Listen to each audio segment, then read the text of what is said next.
A very good evening to one and all.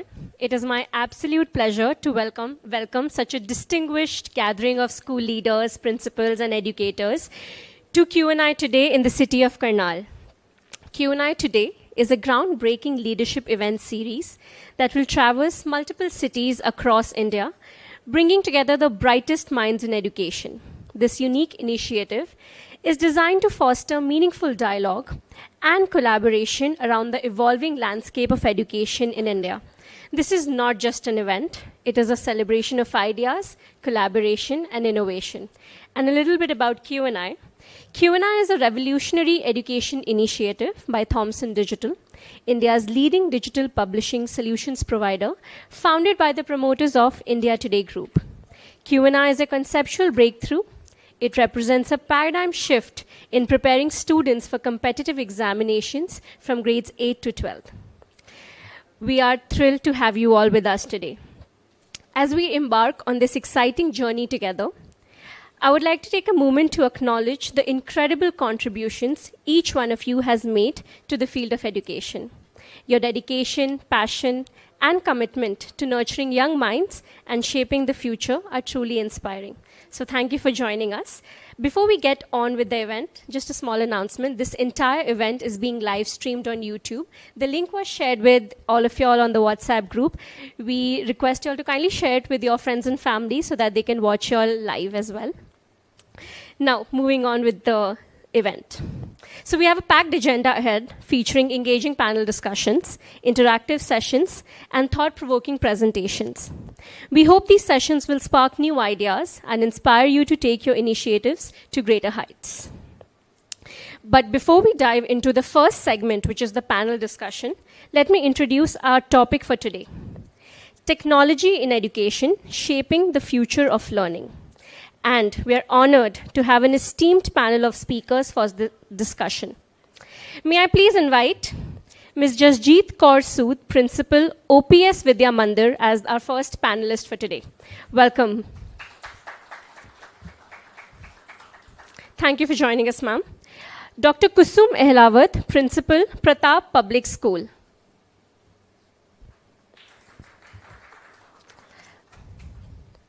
Ms. Mamta Chetri, Principal, Apollo International School.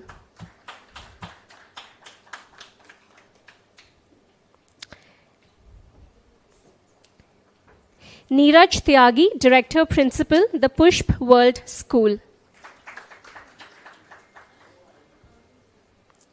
Dr. Sumita Thakur, Principal, Greenfield Public School.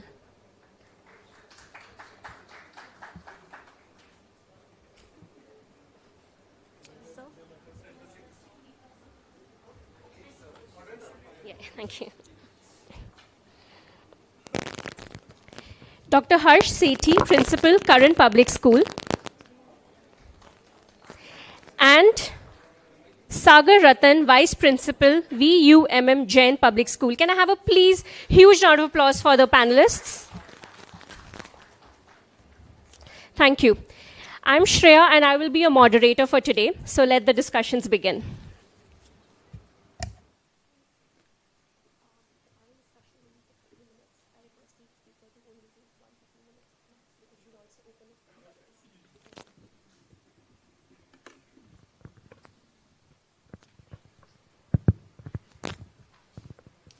Good evening, everyone. Welcome to the panel discussion for this evening. And I would like to repeat the topic: technology in education, shaping the future of learning. We have an incredible lineup of school principals and educators who will share their expertise and perspectives on how technology is the opportunities and challenges that come with integrating technology in the classroom and what the future holds for students and educators alike. So let's begin. And I would like to, the first question for this evening is, what trends and shifts do you see that are shaping the education landscape, especially in terms of AI, technology, and machine learning? May I pass this to Jasjeet ma'am?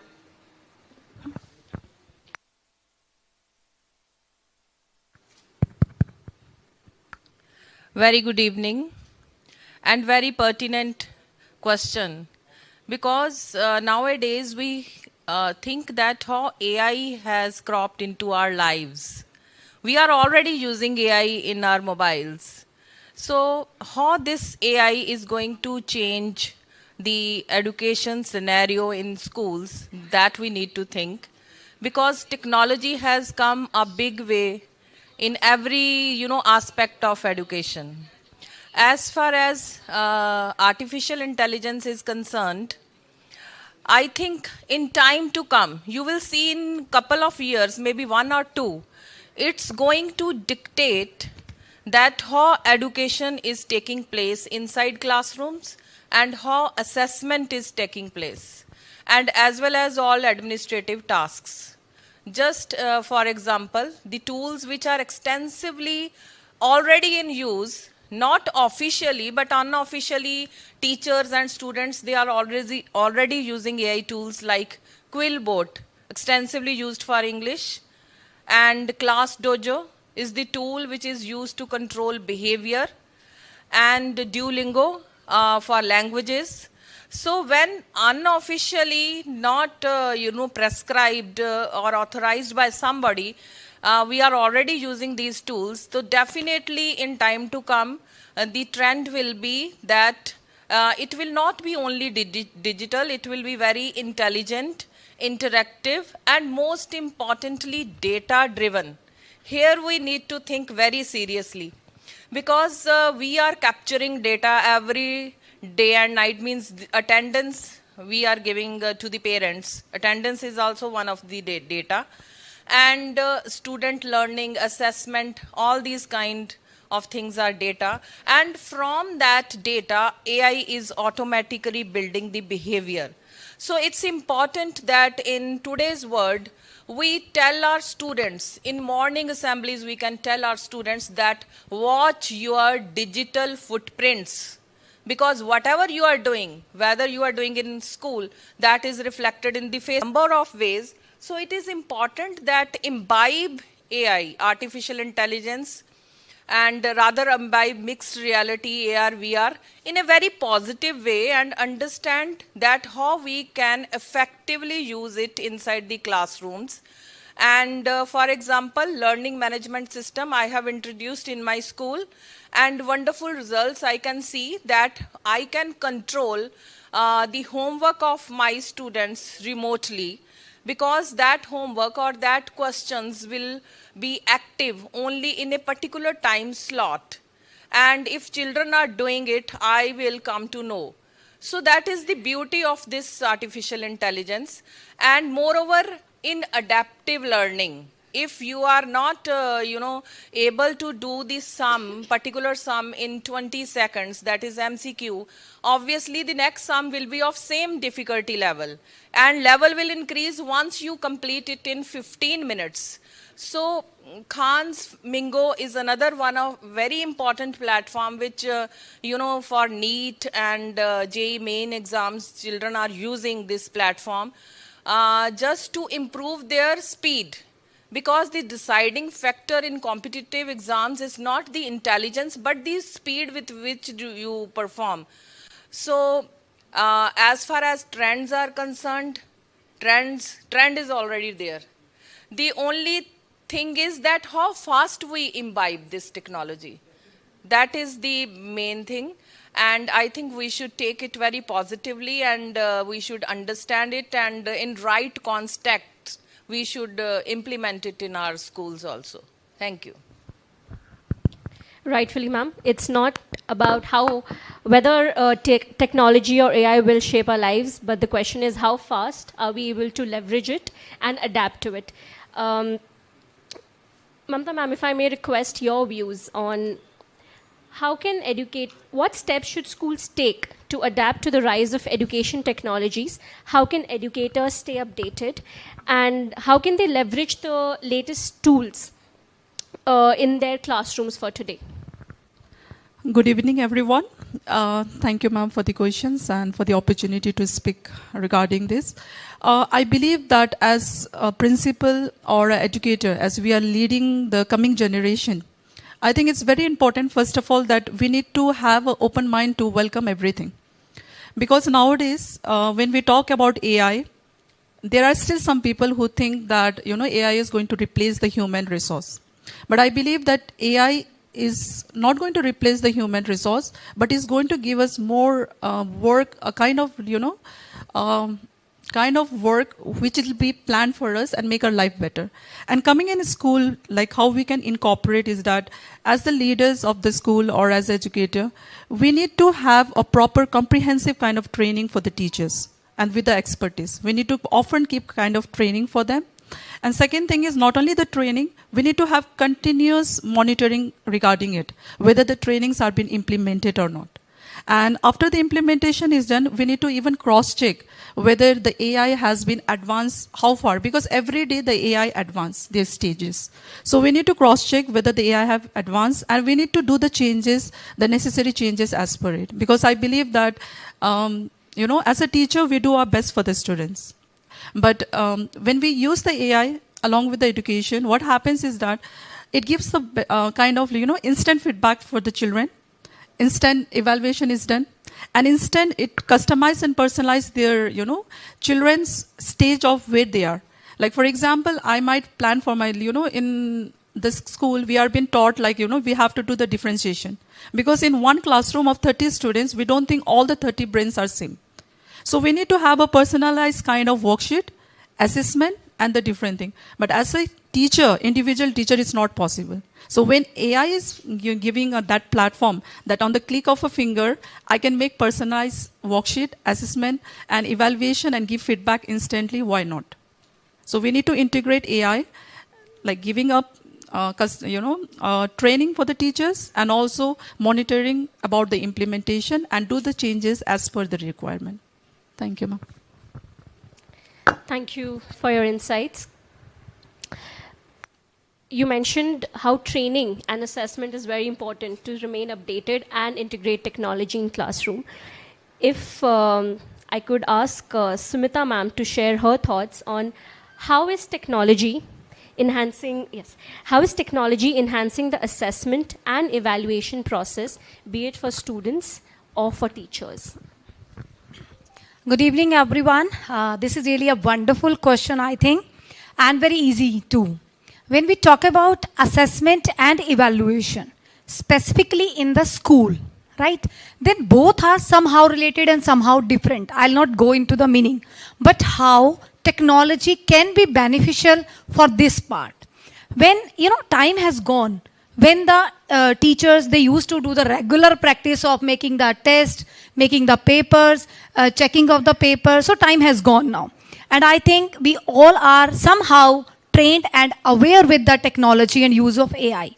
So now, with the help of technology, the task of the teacher is, I believe it is somehow became easy. And in the coming time, definitely there will be a big miracle. And, as ma'am said that in place teacher, but yes, technology is here to ease out the things for the teacher as well as for the students. Now the teacher can easily make the test.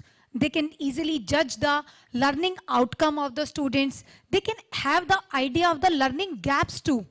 Where my kids need support, where they need remedial classes. So this is how teacher, which is called the nation builder. And in the true sense, technology is giving the power to the teachers to become the real nation builders. And this is how we can support the students in every way. We can have the graphical representation of the students' progress too. Easily, we can have the output of the students. So yes, teachers, they can be acquainted with the latest technology, and they can be the real wonders. When it comes to the student part, yes, again, technology is really beneficial. They can have the assessment in the hand instantly. They know the gaps again, where I need support, where my teacher can help me. So this is how they can get the instant feedback too. So this is again one of the major achievement at the end of the technology. And all in all, nothing can replace the teacher, but yes, we should be like open-minded, we should welcome the technology, and we should move with the blended approach at this time, I think, in the 21st century. But in the next century, I think everyone should be the digitally trained teacher. Only then we will be able to survive in the coming days. Otherwise, it is again would be tough task for we peoples, because we have to prove our value. And day before, I will not take much time, just one more line. A few days back, I read the newspaper and there was the news of Elon Musk. Now he has if I'm not wrong, yes, RoboMax taxi, driverless taxi. So he is working on that. And a humanoid robot, which is going to help in every domestic task, including the agriculture work too. So yes, we should have the open mind. Let us together welcome the technology and let us go together hand in hand. Thank you. Interesting perspective, ma'am. So technology sort of making our day-to-day tasks making us more intelligent and making our tasks easier so that teachers can focus on what they do best, teach, right? So rightfully, teachers are not going to be replaced, rather technology is going to complement their efforts. So thank you for sharing your thoughts. The next question that we would like to ask the panel is, with technology taking over traditional education methods, how can we ensure that while our students are learning with AI, they're also acquiring technical skills along with developing critical thinking and problem-solving abilities? So Neeraj sir, if I may request your thoughts on it. नमस्कार आप सभी को। मैं इस सवाल के हिस्से में मैं बहुत बार ये चीज़ सोचता हूँ, being head of the institution, हम लोग बहुत अच्छे से और बहुत एग्रेसिवली, आई शुड से, हम लोग टेक्नोलॉजी के साथ काम कर रहे हैं और हमें करना ही होगा. If we will not, will be out of the line, right. Outdated होना मतलब आप सब जानते हैं उसके बाद क्या होने वाला है. अगर हम बात कर रहे हैं टेक्नोलॉजी की, तो मैं बहुत बरसों पुरानी एक बात आप लोगों को याद दिलाना चाहूँगा. आप सबने भी पढ़ा होगा. पहले ना एक ऐसे लिखा जाता था, विज्ञान अभिशाप या वरदान, राइट. सभी को याद होगा मेरे हिसाब से. टेक्नोलॉजी जब तक हम उसके मास्टर हैं, ये मास्टर स्लेव रिलेशनशिप है. Till we people are masters, then it is all good. And once the technology is mastering us, उधर में प्रॉब्लम है, और वो हमेशा से रही है और आगे भी रहने वाली है. रहा सवाल के क्रिटिकल थिंकिंग या स्किल्स की, अगर हम बात कर रहे हैं बच्चों की स्किल्स की बात करें, मैं टेक्निकल स्किल्स के साथ साथ मैं बच्चों के लाइफ स्किल्स की भी बात करना चाहूँगा यहाँ पे, जहाँ थोड़ा सा आजकल थोड़ा सा लैगिंग हम सब पाते हैं. मेरे हिसाब से सभी इस बात से एग्री करेंगे कि लाइफ स्किल वाला जो पार्ट है बच्चों का, आज के वक्त में सोशल स्किल्स, लाइफ स्किल्स या पर्सनल स्किल्स या इंट्रापर्सनल स्किल्स, सभी की मैं बात करूंगा. तो कहीं ना कहीं टेक्निकल स्किल्स पे फिर भी स्कूल्स भी बहुत काम कर रहे हैं, बच्चे खुद भी बहुत काम कर रहे हैं. मेरे ख्याल से एआई की हम बैठ के यहाँ पे सभी लोग बात कर रहे हैं, और शायद जितना जो ये एज ग्रुप यहाँ पे बैठा है, इस एज ग्रुप से ज्यादा बेहतर एआई यूजर्स आपके क्लासरूम्स में होते हैं, राइट. सभी एग्री करेंगे मेरे ख्याल से मेरे पास. तो अगर हम एआई की बात कर रहे हैं, तो AI, there is no way कि आप उसे अडॉप्ट ना करें. You have to. अभी हम बात कर रहे थे, मैम ने भी कहा कि रिप्लेसमेंट, किसी टीचर को रिप्लेस करना या एजुकेटर्स को रिप्लेस करना नहीं है, फिजिबल नहीं है. लेकिन आपकी रिप्लेसमेंट पक्की है अगर आप टेक्नोलॉजी अडॉप्ट करके नहीं चलते हैं आगे. अगर आप नहीं सीखने वाले, तो जिसको टेक्नोलॉजी आता है, जो एआई ट्रेंड है, वो आपको 100% रिप्लेस करने वाला है. तो आपको ये प्रिपेयर होना पड़ेगा, अपने आप को करना पड़ेगा. आजकल टेक्नोलॉजी के solutions, trainings, courses, everything is available. और जहां जितने भी जिस तरह की बात करें, टेक्नोलॉजी के बिना है भी नहीं ना कुछ भी. आपके हाथ में जो कोई 50-100 ग्राम का एक इंस्ट्रूमेंट है, जो हर वक्त आपके, मतलब कई लोगों को तो सर्वाइकल भी पॉकेट में रखने से हो जाता है, राइट. तो मतलब सर दर्द के साथ साथ बदन दर्द का भी रीजन है, लेकिन उसके बावजूद भी वी ऑलवेज कैरी इट. हम हमेशा, आप लोग, हो सकता है एक वक्त में कि आप अपना पर्स भूल जाएं, वो चल जाएगा. फोन घर पे छोड़ा है, यू फील हैंडीकैप्ड, ऐसा रहता है. तो ये टेक्नोलॉजी का जो जिम्मा है, जो टेक्नोलॉजी ने लिया है हमारी जिंदगी को एट ईज लेकर आने का, और हमने, अब मैंने जो पहली स्टेटमेंट दी, if we are mastering it then everything is okay, and if technology is mastering us then we gonna lose, and we gonna lose a lot. तो ये बड़ा मुश्किल होने वाला है। बच्चों के हिस्से में मैं जो बात कर रहा था क्रिटिकल थिंकिंग और उन सब चीज़ों के लिए, अगर हम इंट्राडिसिप्लिनरी और इंटरडिसिप्लिनरी इस अप्रोच के साथ बच्चों के हिस्से में काम करते हैं, बच्चों को हम प्रोजेक्ट बेस्ड लर्निंग की बात करें, प्रॉब्लम बेस्ड लर्निंग की बात करें, तो जहां एनालिसिस की बात है, जहां टूल्स की बात है, टूल्स की बात है, वहां पे आप टेक्नोलॉजी को जाने दें। लेकिन जहां वैल्यूज की बात है, जहां कुछ टच एंड फील की बात है, you have to add this thing into the projects. आपको वैल्यूज कहीं ना कहीं कनेक्ट करना पड़ेगा, आपको ह्यूमैनिटी कहीं ना कहीं कनेक्ट करना पड़ेगा। आपको जब वो सारी चीजें आप करेंगे, फिर बच्चे सोचने पर, जिस क्रिटिकल थिंकिंग की आप बात कर रहे हैं, क्रिटिकल थिंकिंग का, क्योंकि आपने सिर्फ प्रोजेक्ट्स बनाने हैं, आपने कुछ भी एक प्लानिंग करनी है, वो सारी चीज़ें अपनी जगह हैं, वो आपको एआई टूल्स आपको करके देंगे। मैम ने भी इतने सारे टूल्स गिनवाए और बहुत सारे और भी हैं इसके अलावा। लेकिन अगर हम देखें, जब कौन सी चीज़, कौन सा टूल, कौन सी एक्सरसाइज, कौन सा प्रोजेक्ट, कौन सी activity best in all respects अगर आपको ड्राइव करना है, तो आपको हर एक चीज़ का कॉम्बो ड्राइव करना पड़ेगा। और वो इंटरडिसिप्लिनरी अप्रोच के साथ आ सकता है, या प्रॉब्लम बेस्ड अगर आप प्रोजेक्ट्स बच्चों को देते हैं, कुछ भी एक्टिविटीज आप देते हैं, तो बच्चे का क्रिटिकल थिंकिंग भी डेवलप होने वाला है। साथ में आप उसमें कुछ एक अगर ह्यूमन वैल्यूज का कॉन्सेप्ट अगर ऐड करके देते हैं, तो जो हम लाइफ स्किल्स की बात कर रहे हैं, या जो टीम की बात, जो एक टीम अप्रोच की बात करेंगे कि सब बच्चे या group of students will be doing the project और एक्टिविटी, तो वहां चीजें ज्यादा आसान हो जाएंगी। अगर हम सिर्फ कि जो कर रहा है, जैसा कर रहा है और उसे करने दे रहे हैं, हम उसमें वो जो मिक्स एक कॉम्बो सेट नहीं कर रहे हैं, तो ये प्रॉब्लम रहने वाली। अगर हम कॉम्बो सेट करते हैं तो ये बहुत ज्यादा एडवांटेजेस के साथ ये आने वाला है, और ये हमेशा बहुत बेहतर साबित होने वाला है। बच्चों के पार्ट पे हम कितना भी ले लें, सारी चीजें हम सिखाएं, एआई सिखाएं, बाकी अदरवाइज वो भी सब चल रहा है, लेकिन अगर हमने यूजिंग एथिक्स ये नहीं डाला, बहुत मुश्किल होने वाला है। अगर आपने ये नहीं सिखाया कि क्या यूज करना है, क्यों यूज करना है, और कैसे यूज करना है, और क्या नहीं करना है, प्रॉब्लम है। और बीइंग एडु लीडर्स, मेरे ख्याल से हम सबका ये ड्यूटी है, पढ़ाने से ज्यादा, हो सकता है शायद कोई अग्री ना करे, बट मेरे हिसाब से सब करेंगे, हमारा बच्चों को खाली वो बुकिश एजुकेशन देने का सिस्टम नहीं बचा है। आप सभी एग्री करेंगे कि मेरे ख्याल से हम लोग जितना पढ़ाना जानते हैं, उससे ज्यादा बहुत अच्छे ऑडियोज, वीडियोज सब अवेलेबल है ऑन द इंटरनेट। कंटेंट की अगर बात करते हैं तो now it is we people are not there to teach the student the bookish things, ऐसा नहीं है वो।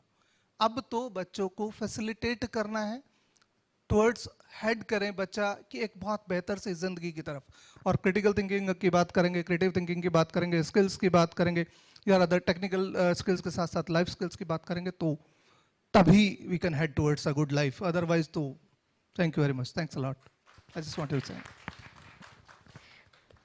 Thank you, sir. One key takeaway is how role of teachers is evolving. Teachers are not mere lecture deliverers. They have evolved into mentors, coaches, facilitators for students. So, moving on to Kusum ma'am, if I may extend the same question to you. If you could share your thoughts on the role of teachers evolving and how they are imparting skill-based education while leveraging technology. What are your thoughts? Yeah, good evening everyone. Just lot much is spoken about that by sir. I just add few more things in that one. You might have heard all about survival of the fittest.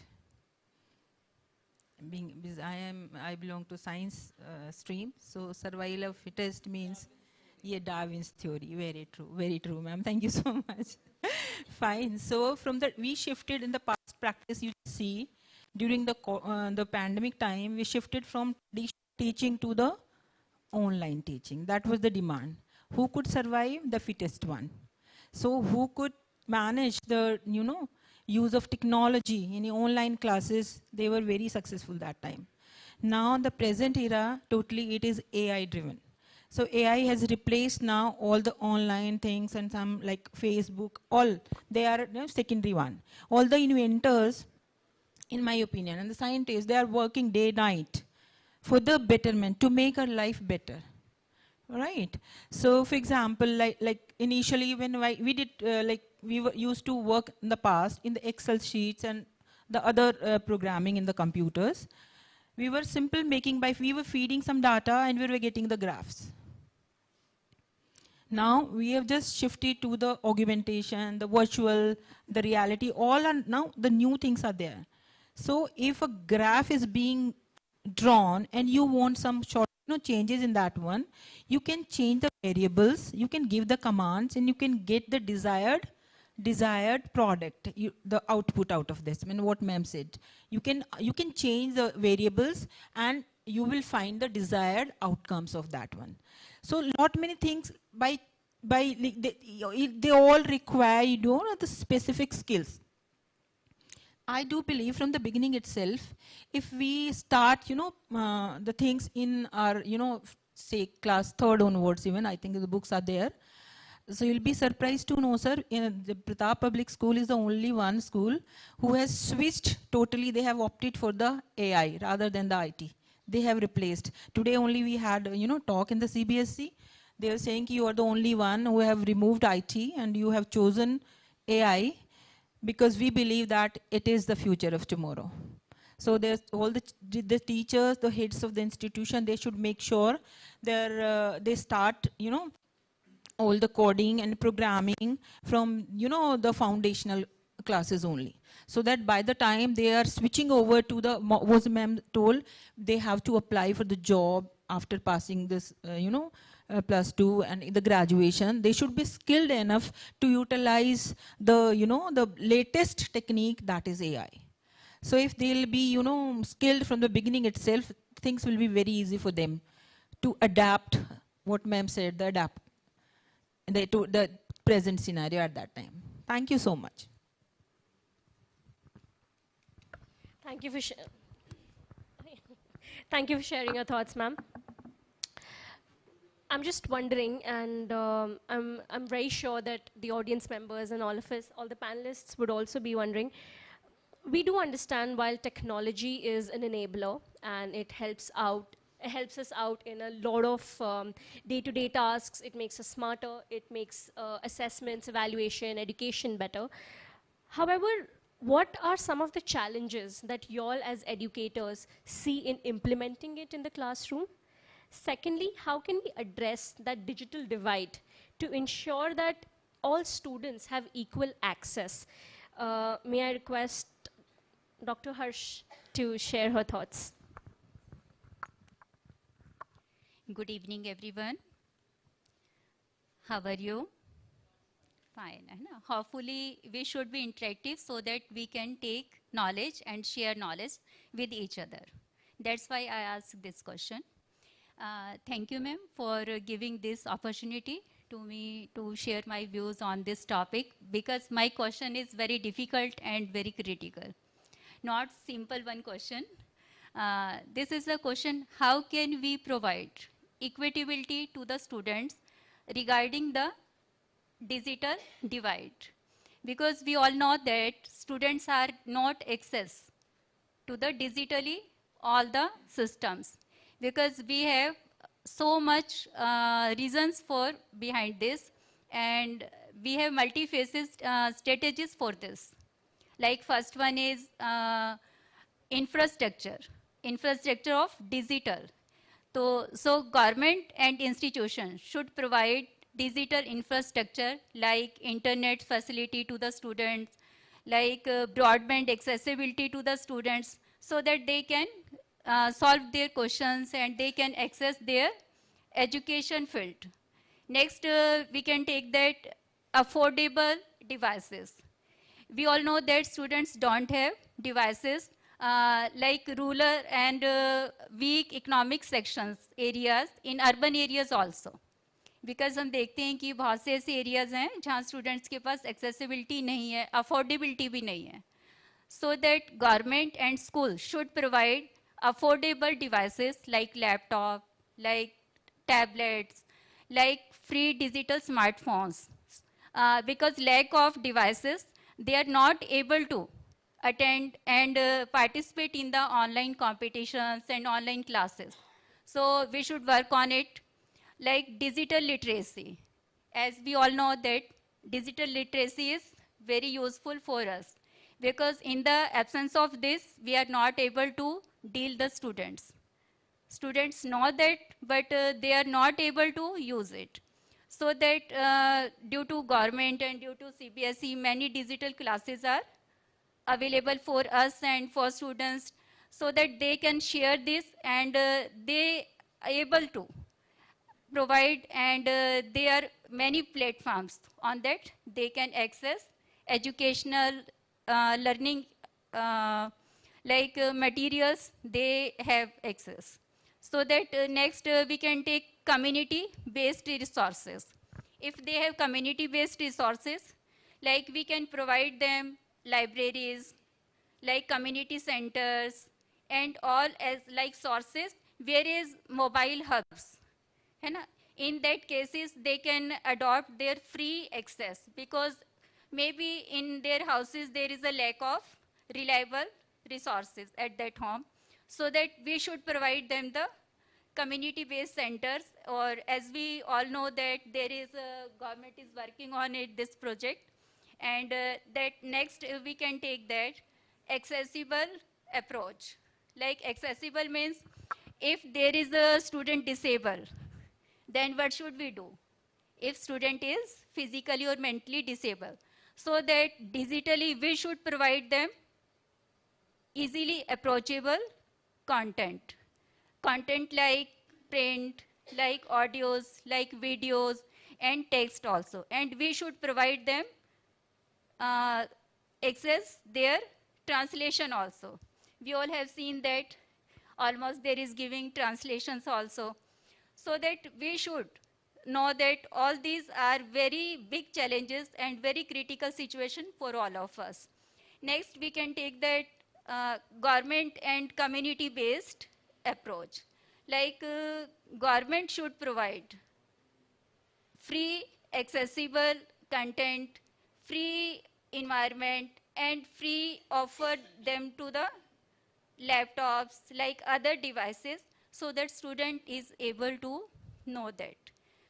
And last one, I should take that their approach regarding the digital divide. If we are talk about digital divide means there are some sections who have approach and accessibility to the environment of learning, and some don't have this. So we should merge this. We should bridge this divide according to all these accessible, affordable lectures, affordable accessibility, and their content. They can easily access and they can improve their condition, and we should work on it. Next and last point is my, if there is no long, last point is government means public and private partnership is also there. If government will not do that, then it is not possible for all of us. Ki we should aware all, and we can survive in this situation. So that government and private partnership is there, then we can provide them different devices. And government should provide them different digital platforms. And they can provide them digitally learning softwares also.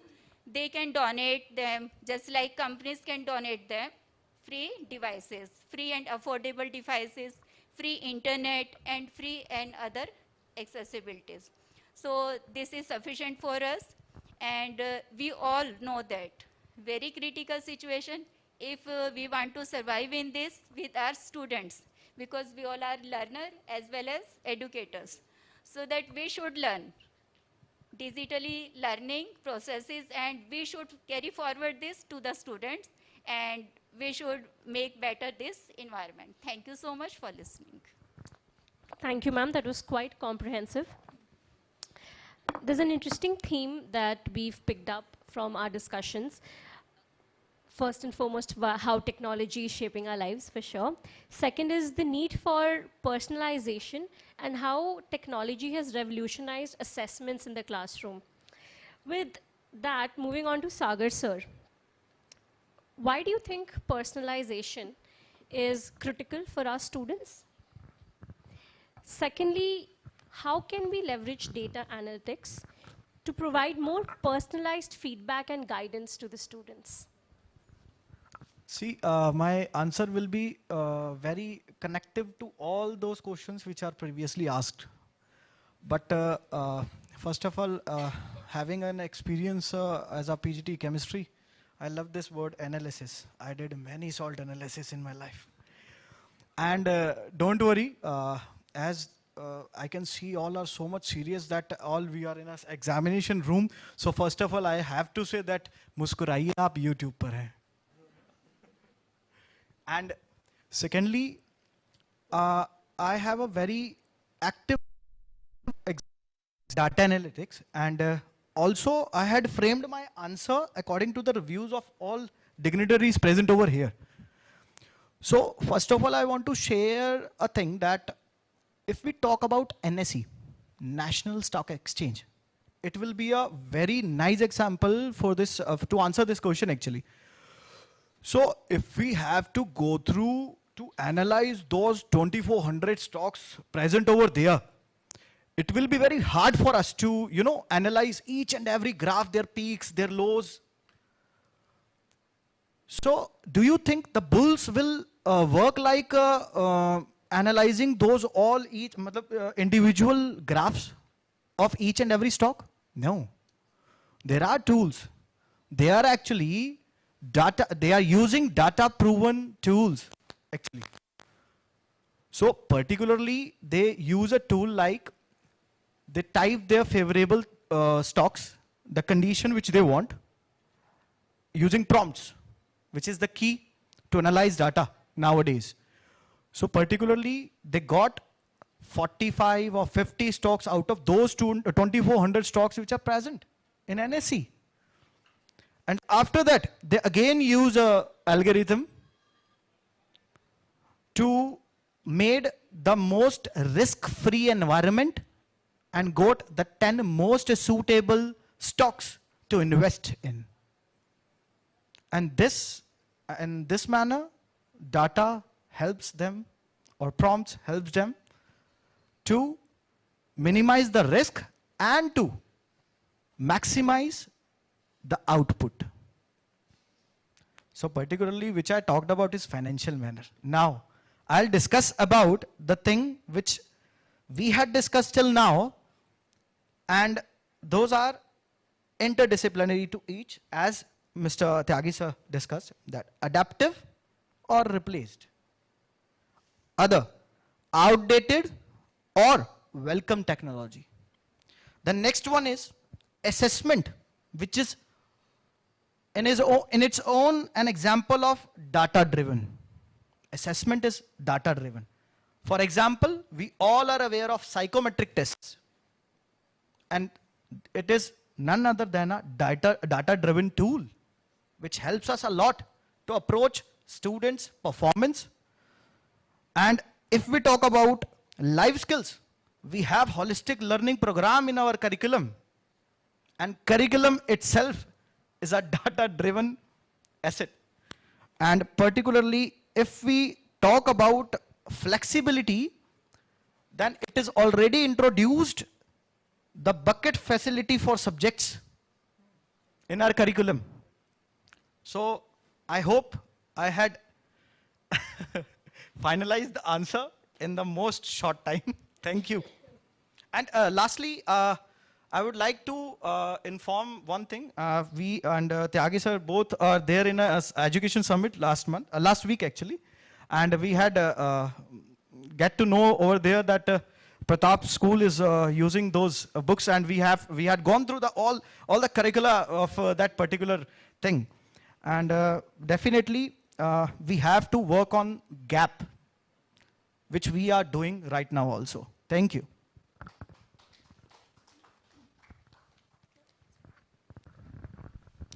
Thank you for sharing and summarizing. With that, moving on to the last question for the segment today. What emerging technologies are likely to have the biggest impact on education in the next decade? What does the next 10 years of technology, future of technology look like? May I request Sumita ma'am to share her thoughts? Very interesting question, and I must say that it is going to be the mind-blowing question. We are live on YouTube, and I saw few of you are recording from the last two. So just because of technology, we are able to reach to the person to whom we can't see. This is the very basic use and basic, this is very basic technology, everyone is aware. But in the coming days, as I answered in the previous question too, in the next century, what is going to happen? We are going to have the driverless car. That's again, I told you. The future will be of data science, machine learning, AI, definitely it will be there, coding, language processing systems, speech recognition, cloud computing, I think augmented reality and virtual reality.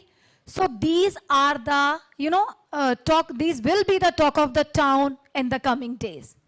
But very important thing, which I must want to discuss.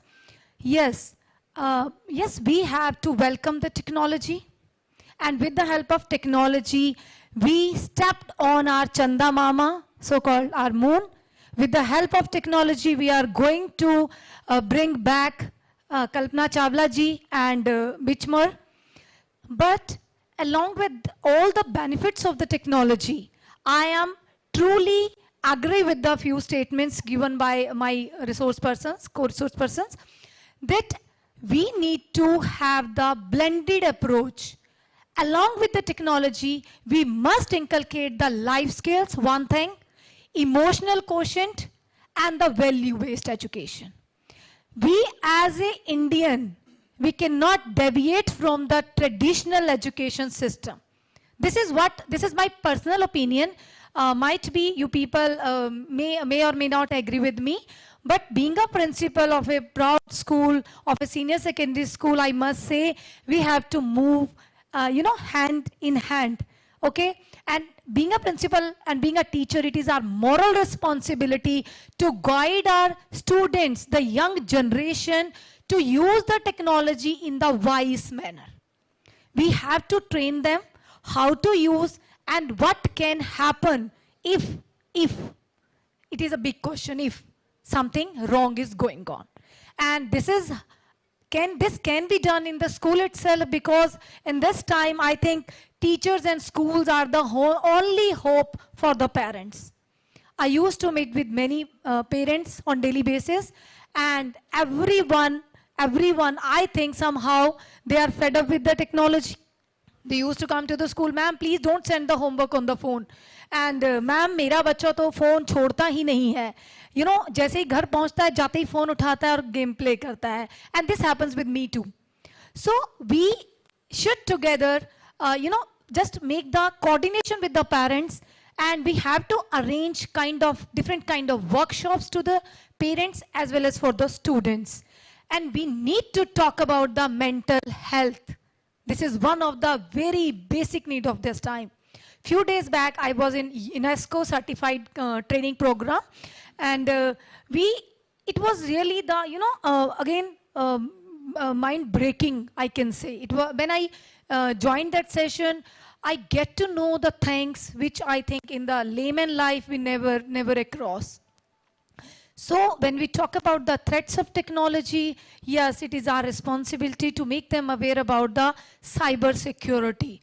And one thing I would like to share, after that training, I tried to control myself for sharing the things on the Facebook too, on the LinkedIn too, because that training was like, I was really horrified. अच्छा ऐसा भी हो सकता है. Really, I'm sharing my personal view, and now you can scroll my Facebook page. I used to share few things only. So my dear friends, let us move together. Let us welcome technology, but let us be smart and be wise. And let us together motivate our loving young kids of the schools to be the great citizen of the country, a great family member, and let us together make our country proud. Thank you so much. Thank you. With that, we come to the end of the panel discussion, and it was very insightful, some very thought-provoking insights. And as long as educators like you all stand at the hem of affairs, we are very grateful that the future of the nation and our student looks very bright. But before we end this, I would like to open the forum and open this discussion to the audience. You all have been very patient listening to each one. Is there any question that you all would like to ask our distinguished panel here? Please feel free. I'm going to request my team to kindly help out with the mics. So anybody has any question that they would like to address to a particular panelist, please feel free, take the floor and ask your questions. Yes, ma'am. Shubham, can you please help?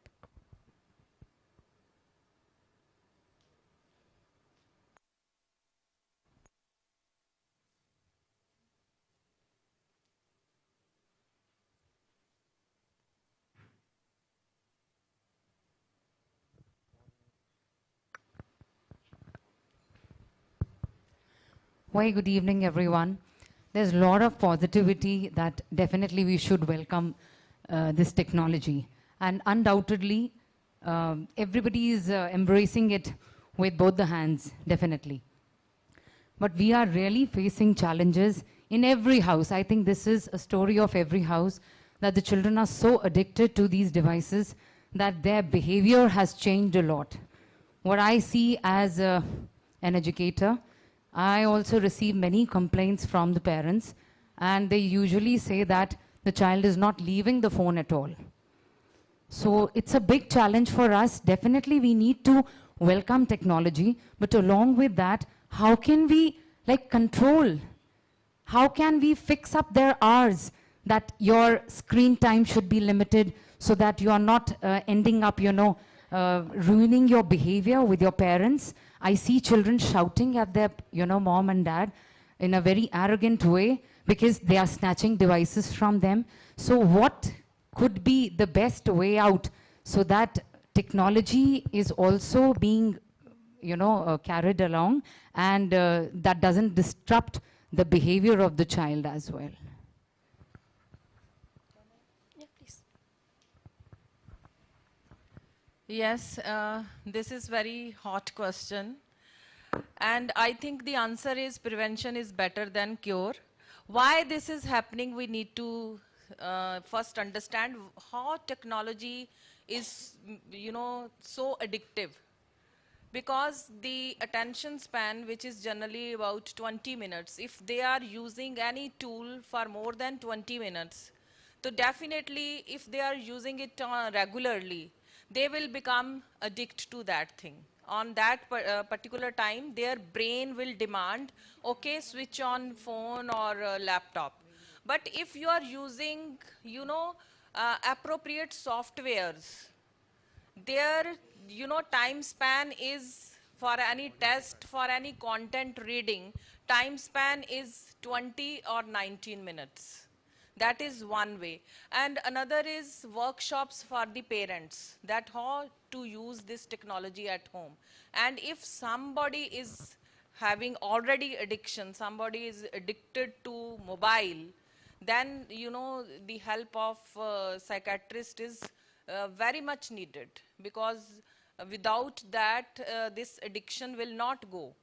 And it's better that we hold workshops before implementing anything. For example, if you want to implement learning management system, you can tell the parents that sessions will automatically be off within 20 minutes. They are 20 minute sessions.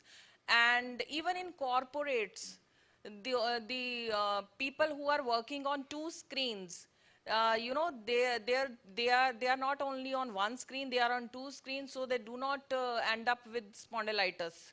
And secondly, they are trained to see on screens and then see far away. within 20 minutes, you need to see far away objects also so that your focus changes. So during assembly also, keep on teaching these things to students and telling these things to students. Even if you are seeing mobile phone, after 5-6 minutes, just see far away objects.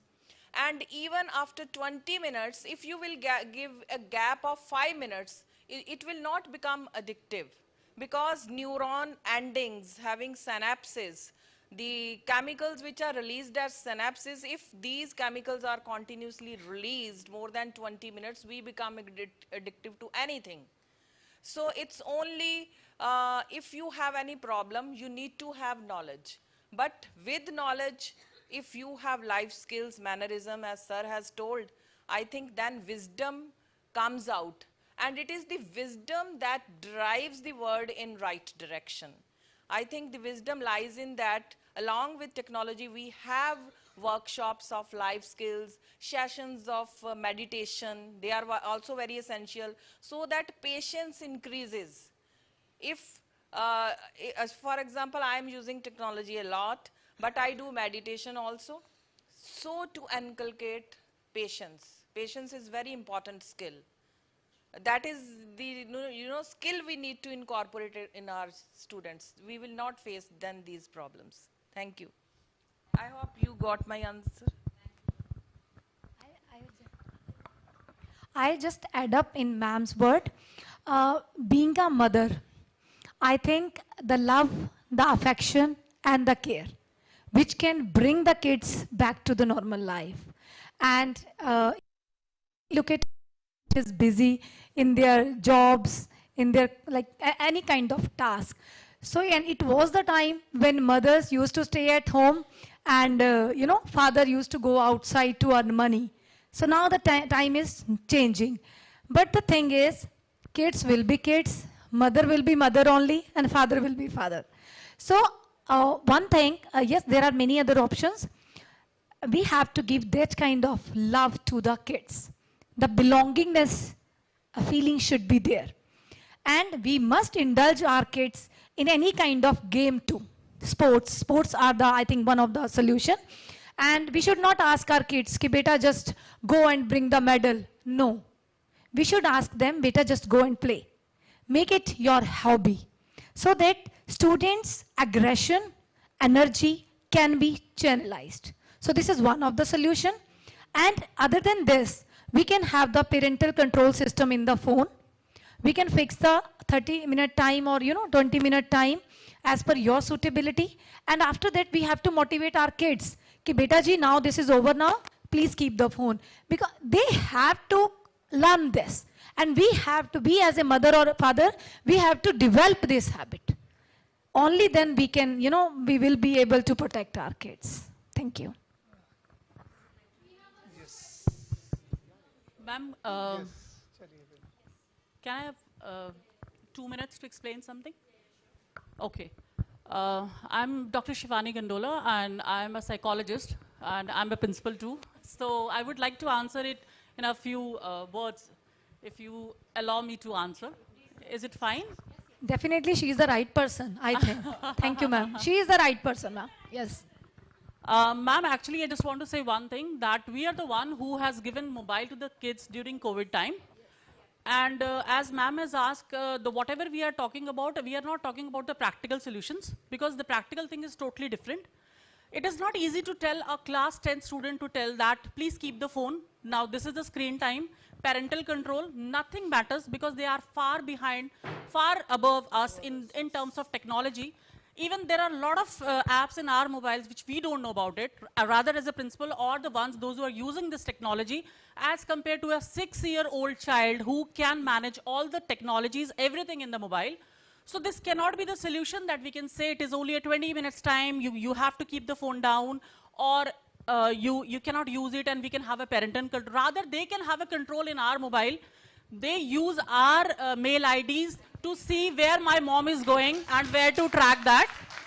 So I've noticed that I have a daughter who is 21-year-old and a son who is in class 10. So I have noticing all these things there also. And being a principal also, every day As a psychologist, I'm getting a lot of cases every day, and these cases are not coming just because of technology. This access is there from last 20 years, but the thing is it has been increased after COVID, and we are the one who has given mobile to them because we want to have online classes. And they know everything. They can zoom in, they can zoom out, they can do everything. But the thing is, as you have told, ma'am, I agree with you, the most important thing is love, and parents are the role models. You know, we need to have parents counseling session along with the teachers, because there are a lot of teachers, those are using Instagram and Facebook, and they have added students as well, and they're watching them going in a parties and everywhere. I'm not saying we do not have our private life, we should have, but there should be a segregation, there should be some limitation where kids cannot see that, because we are the role models for the students and and as a parent also. So when mother is also, you know, chatting on the phone all the time when the kids has come back from the school and he asks for a, you know, food, or I'm not saying that we should get up then and there only, but there should be a screen time for mother and father as well, because in the afternoon when father, when he comes back and he's also chatting, he's doing his business work, and mother is also, you know, planning for kitties, so that will not work. Exactly, exactly. So what is working?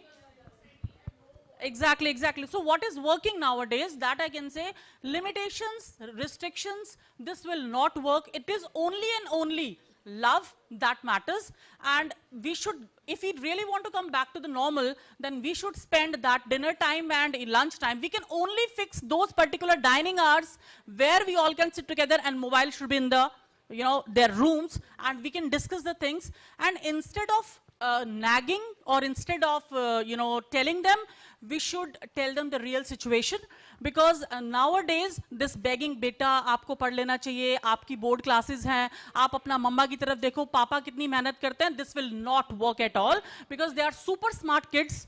Now they are using all this technology, so they are super smart. तो हमारा emotional चीज नहीं चलेगी कहीं पर भी. We need to be practical, and this will not come in one day.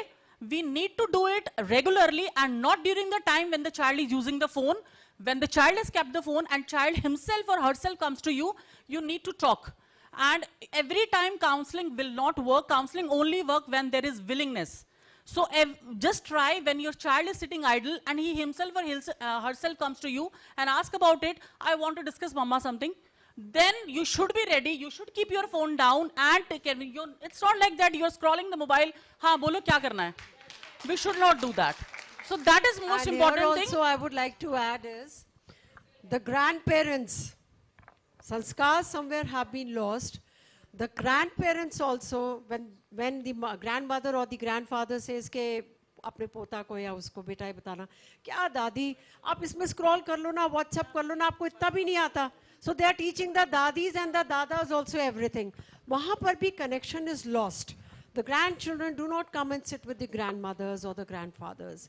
खाने के लिए भी Dadi, lunch is ready, please come on the table. So Dadi is reading the WhatsApp and is actually coming. you're talking about elite classes. I'm No, just talking I'm about a telling middle you class this, family where sanskars are lost. Yes, it is. So it is there. sanskars have to be brought back. This happens from the parents' Yes, side. exactly. So, That's what I'm saying. I just request, last word, I just Yes, request that all the parents, there should be regular counseling sessions of the parents during the PTMs, which is very important, first. And second, after this parents counseling session, second thing is teacher should be the, once, it's not only the counselor or a class teacher, anyone who can have an empathetic, that kind of a behavior and EQ is at a high level, those teacher can come and they can talk to the kids and they should come, itself to talk to them. And this is, we have to make the environment of school and home, we should cater all the stakeholders, then only it will work, and it is not a one-day affair. It will take, even years and months to get into the process. Thank you so much. Thank you. So, ma'am. Yeah. Ma'am, just a second, ma'am. I will circle back to you. We have some concluding remarks from our panelists here. So I'll give it to you both. Let me conclude it in a single statement. हम बच्चों के हिस्से में जो मैं बात कर रहा था, मैंने अपनी टॉक के दौरान भी ये बात की थी, एजुकेशन के साथ साथ टेक्नोलॉजी के साथ साथ लाइफ स्किल्स और संस्कार वैल्यूज अगर हम खो देंगे तो वी गोना हेड किधर में तो भी जाके टक्कर मारने वाले हैं and nothing we will achieve. जितनी भी बातें अभी आप लोगों ने की, शिवानी मैम ने भी की, मैम ने भी साथ में की, ये सारी चीज़ें वहीं जाकर मर्ज होती है। अगर हम लाइफ स्किल्स की बात कर रहे हैं तो वहाँ पे डिसिप्लिन भी एक चीज़ है जो काम करता है। और डिसिप्लिन, जैसे मैम ने भी कहा, हमसे ही शुरू होता है। We have to be role model for the same. Family values है, हम एक दूसरे को वैल्यू करते हैं। मैम ने कहा कि ग्रैंड मदर की बात कर रहे हैं, ग्रैंड फादर की बात कर रहे हैं, यस, फैमिली वैल्यूज से आने वाला है। तो अगर हम टेक्नोलॉजी के साथ साथ अपना कल्चर मतलब our own Indian culture, technology को अपना लाइफ को, अपना एजुकेशन को पेस देने के लिए, स्पीड देने के लिए इस्तेमाल करें। But yes, speed thrills and also kills. Speed manage भी होना चाहिए, और वो मैनेज होने वाला है लाइफ स्किल्स, डिसिप्लिन के साथ, कल्चर के साथ, वैल्यूज के साथ। अदरवाइज जय माता की। Thank you very much. Yes, very true. I agree with you, ma'am. Teacher and parents both need to sit together. Only parents, see what we are teaching to in the school, what we are asking the student, don't bring phones. Phones are not allowed, right? But at home, what the parents, they are buying the good quality phones to their children. And that to what we are doing, all the homework we are sending through the phones only. That time they'll be asking phone to you. So you have given the homework, lot many things, the messages you are sending through the phones only. So many of the times it was being told ki social media a boon or what, right? Every time we are saying, see, we need to together, rather than doing counseling for of the child, you need to counsel the parent first of all. You might have seen nowadays, even the small kids, you go to restaurant or anywhere, the parents, they are happy you giving phone in the hand of the child, and what they say, ye to ma'am khayega hi nahi jab tak iske haath mein phone nahi thama dete. So the child is so friendly, he's scrolling, he's younger, not 1 year old. I have seen the children, they are, opening their app, the songs, the cartoon themselves. And the parent is very proud. So by the time they're using this phone, the children will be addicted. So we need to work, the parents need to work at home. It's not only teachers work from the school itself. They're bringing the problem to you, but ask them that you have created the problem. We are not allowing phone in school. At home only you are giving because of your interest. Because they are busy somewhere, they are working like me, we are working. So my kid, I don't know what he'll be doing at home. So the need is to channelize them in a proper way, with obviously with love and affection. But we both, as a teacher, the teachers and the parents as well, they need to work as a role model. Without that, though, it is not going to be helpful. It is not at all. Because in this AI-driven world, what we are talking about, everything will be. For example, this is like system. It is the social media or this AI or mobile is very useful as well. So we cannot ask them, don't use them. If we suppose if a teacher is not there available to the child, and he want to improve the grammar part. So lot many apps are there. He'll be using Grammarly or some more apps are there. So how you can say that all the time the child is using mobile, he is using for the the wrong interest he's having. He may be using for the good task also. That they have to keep a check on that. Lot many children who are learning from the mobiles only. Lot many. See, I do have example in my home. My son, he used to keep on attending the classes, and he was having. So parent has to be, they need to be very vigilant what the kind of material a child is, going through, right? Understood? I think everything, we need to work together. Then only this can be, and that too from the beginning itself. Not when the situation is worst and that time we are saying. Thank you. Okay, just elaborating whatever everyone has put into. And thank you so much. I'll just say, I forgot your name, ma'am. Yeah, Shivani, ma'am. One word what you had said clinked me a lot. You said that regarding the teachers nowadays using the Instagram or whatever. Just to share a very personal statement, when I was in a corporate sector for many years, and I said my dad one day that I want to be an educator. And he just kept me, he said, okay. He just heard and he said, evening I'll talk to you. I said, okay, because I was very young. I'm talking about a long years back, and still I'm the youngest one here. And my dad, in the evening, when he came back, and he sat with me and he said, "Me, beta, are you sure what you want to do?" I said, "Yeah, I want to get into education." And he said me one statement, "Teaching is is a profession where you cannot put it down." What he meant is that 24 hours you have to wear that profession. Like you are working in a corporate sector, in the weekend you can go and do the parties, you can do whatever you want to wear, you can wear it. And you can do, like, live as per your way. But once you get into the world of education, there will be the eyes of the children who will scrutinize you, who will follow your step, and who will do as whatever you do. And that was the time that statement had remained with me forever. And I always try my best. Even if I'm wearing my dress, I cross-check 10 times because I have to be in the class. I have to be in front of the students. Is it really good? If I put any content in the Facebook or anywhere, I cross-check 10 times. Is this photo, presentable for my kids? If any of my children send me a friend request, I'm never at them. No matter I don't have followers anywhere, it doesn't matter for me. Because I believe that as a teacher or as an educator, we are the first example for our students. First example. Because nowadays we can see almost all the teachers are Instagram. They make reels inside the classroom, they add it up, and they ask the children to, be the follower, just to, content creators. And there are some good content creator teachers also, but at the same time, some bad examples. So I believe what ma'am had said, that as a teacher, parents, yes, will counsel them, because we know that children, the most productive time, they are in the school.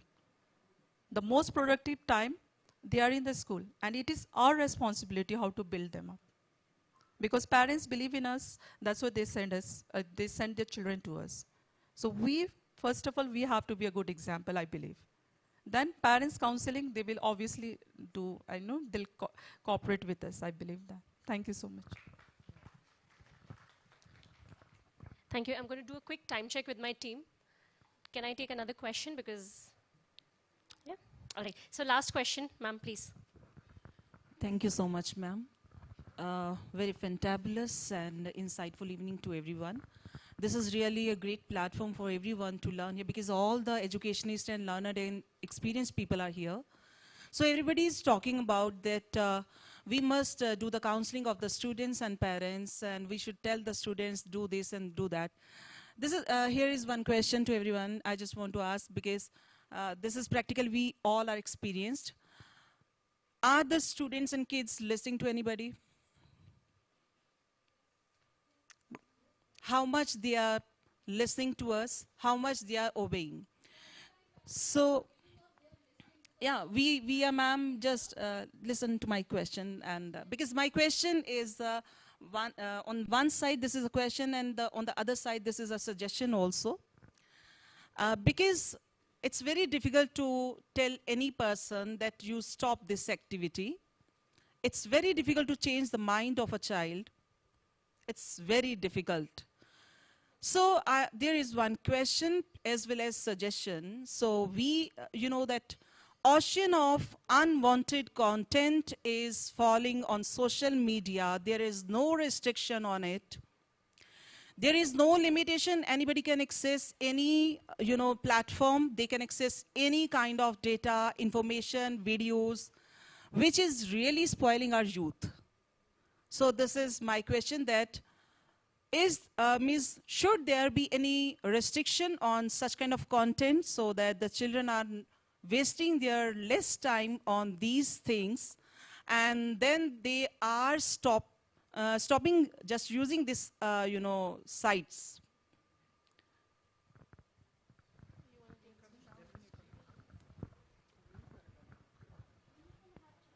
See, ma'am, particularly your question is very nice. And yes, it can work as a suggestion, but on this question, all have different point of view, and I support on it. But as we all are talking about, the only and only outcome is the need of workshops for parents. And I think on this all agree? Raise your hand if you all agree to this, that only and only solution is to arrange workshops for this kind of thing. Because parents are not aware how to put restrictions. Sir, sorry to And- interrupt you. My question is, like, Ma'am, is the responsibility of the educator, parents, and people, those who are arranging workshops only, is there any responsibility of the creators, those who are just throwing this much content on the sites? Ma'am, see, Shouldn't there be any restriction on this thing? Yes, definitely. I will talk about it. There are cases going on. Okay. And particularly an individual cannot put restrictions on it. By time it will work, as we all are talking about screen time. Why we are not talking about screen size? We all are talking about cell phone, mobile again and again. There is more focus to purchase on cell phones. Why not on tabs? Available on same budgets. And even phones are having more high-tech processor and all. So, hide and swipe is very easy for students. So first solution and a first suggestion in a workshop is screen size. Secondly, ma'am, surely I'll hand over it to you. Sorry, I'm Yeah. not. Everybody? Yeah, Yes, ma'am, I'm not satisfied with this reply. Sorry to say. I understand. Yeah. Ma'am, this is not that the is why I reply to my said question. there are different point of view on your question. As ma'am is not agree with your question actually. So this is the thing. Okay, so it will take time. This hot discussion was not there in past. I must say this hot discussion is not there in past. Creators are always, that creating the content, and they are just bringing in front of the students, which is free of cost, easily accessible to everybody, and they are spoiling the creative, intelligent mind of the kids. That is my question. Got it. As So, government is putting, that restrictions and limitations, like if we are driving, they should wear helmet, so speed limit should be this one. So why not on these things?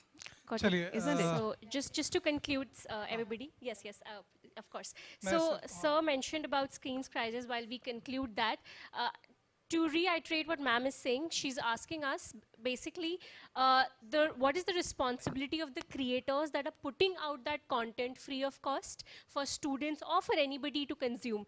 Isn't there a responsibility? Shouldn't there be a check? So that when students are consuming it, it's not something that's, let's say, volatile or inappropriate. And how can creators be responsible? Did I get that right, ma'am? All right.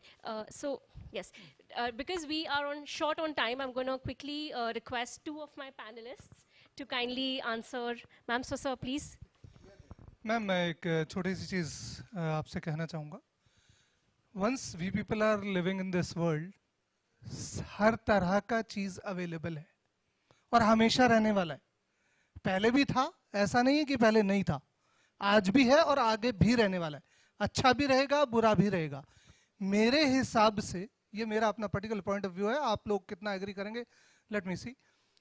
हमें अपने बच्चों को, अपने बच्चे मतलब अपने particular अपने बच्चे भी और स्टूडेंट्स भी, वो भी हमारे ही हैं, हमें अपने बच्चों को ये सिखाना है what to do and what not to do. एक. दूसरा, जिसकी बात आप कर रहे हैं कि कंटेंट मार्केट में इतना सारा है, इंटरनेट पे पड़ा हुआ है, बहुत सारी चीजें हैं, ये शायद बहुत आसान नहीं है उस कंटेंट को कंट्रोल करना. ये बहुत आसान नहीं है. इतने सारे फ्रॉडर्स हैं, इतनी सारी चीजें चल रही हैं, ये it's not an easy task. हम लोग यहाँ बैठ के बीइंग एजुकेटर हम कुछ भी कह लें, that doesn't works. Simply content control करने के लिए there are bodies in the country, right. पूरी दुनिया में हर एक देश में अलग अलग तरह की बॉडीज हैं जो काम कर रही हैं, उसके बावजूद कंटेंट कंट्रोल नहीं हो रहा है, राइट. अब हम क्या कर सकते हैं being educators? Let us focus on that. क्योंकि कंटेंट जहां कंट्रोल करने वाले हैं उनसे जितना हो रहा है वो कर रहे हैं, जो नहीं हो रहा है that is floating in the market.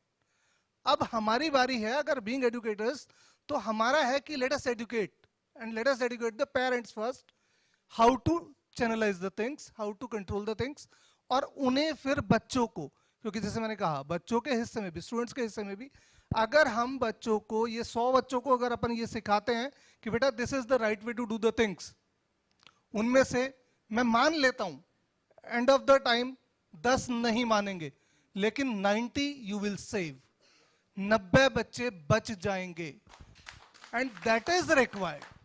Content float हो रहा है, होने दीजिए। मेरे हिसाब से हमें बच्चों को जो सिखाना है, let me close it in a single like phrase, learning to learn, we have to teach. सीखना क्या है, हमको ये सिखाना है, इसके अलावा शायद किसी चीज की कोई जरूरत नहीं है। आप सिर्फ इतना सिखाइए कि बेटे सीखना क्या है, इसके बाद कुछ भी चीज की जरूरत नहीं बचेगी। कोशिश कीजिए, एक एक बच्चे से करेंगे, एक एक बच्चे की लाइफ को इंपैक्ट करना शुरू करेंगे, वो आगे आगे आगे आगे ऐड करेगा, कहीं ना कहीं वैल्यू ऐड होगी लाइफ में और जिंदगी बेहतर हो जाएगी। Thank you very much. Ma'am, I will just add few lines in sir suggestion. आपके हाथ में वो जादू की छड़ी है जो आप घुमा सकते हैं और आप चेंज ला सकते हैं, and we together can bring the change because we are the teachers, we are the edu leaders, and we are the torch bearer for the society. So what is going on in the society, I think we cannot control that. What we can do, we can change ourselves, we can bring the change in the family, and then we can expect in the society. I think this is the only answer.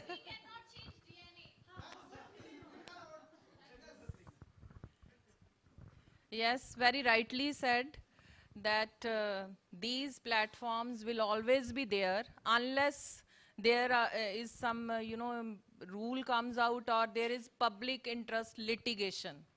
Sometimes even I think that I should file public interest litigation, PIL file करते हैं उन dustbins के ऊपर जो animals के face के बने होते हैं. You might have seen dustbins, animal का face, so that we can represent animals. Why animal के face के बीच में हम क्यों trash को फेंकेंगे?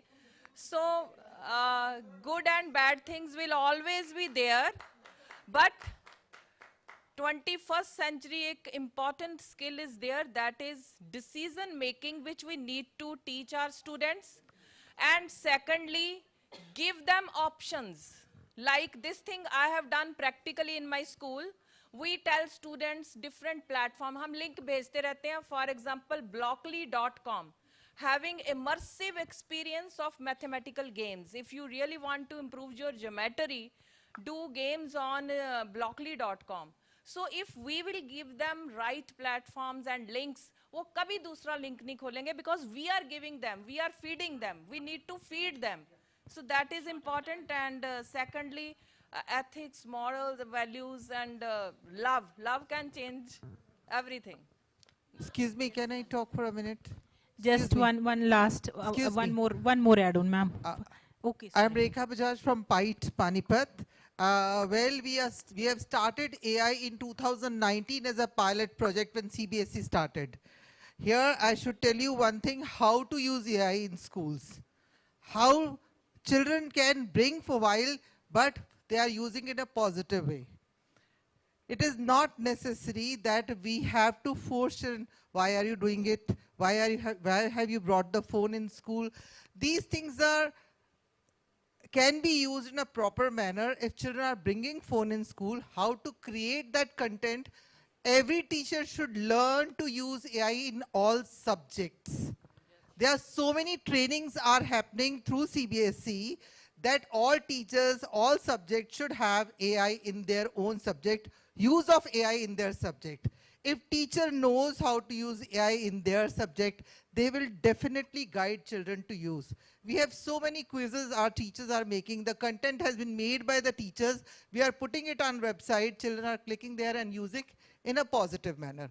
But point is that how much we as older teachers or the educators are forcing them not to use it. Why not to tell them use it in a positive way?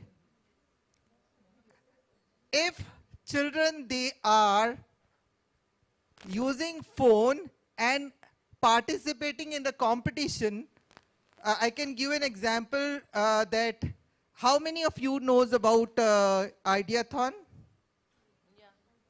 Then Junior Hackathon. Any one of you have used or participated in Junior Hackathon? My team has won. I sent 25 teams and finally they came, 9 were in the finals and 2 team ones at India level got 25,000 each. Were they not aware at that time what is the proper use of AI? They could not have won that, right? Now, I welcome you all. I just invite you all to come to Pite College where we have the proper use of AI for the students. And every school of nearby or from Haryana is invited. Our school is an idea lab. Our school have a startup lab. Your children, your students, your teachers are all invited to participate and take the guidance from there. But with the right mindset that we are going to take children to the right path. Thank you. Thank you. Thank you. Very, very happy. Really agree with you, ma'am. I have visited the lab, augmentation lab and AI lab. Thank you. So last, my suggestion to, I think I will conclude with one word. So like what is ma'am asked how to stop the things, how to convince a child not to use this one. Just go for AI. Because AI teaches you, AI develop critical thinking and problem solving, right? So let the child to think himself. Let the student to think himself what is correct. Let him make the opinion, this content is good for me and this is not good for me. So if he'll be using AI maybe through the gamification and all this thing, because children love the games and all this thing. So because by the use of this one, they'll be a good critical thinker and they can analyze the thing and solve the problem themselves. They'll find out the right content for themselves. Thank you so much.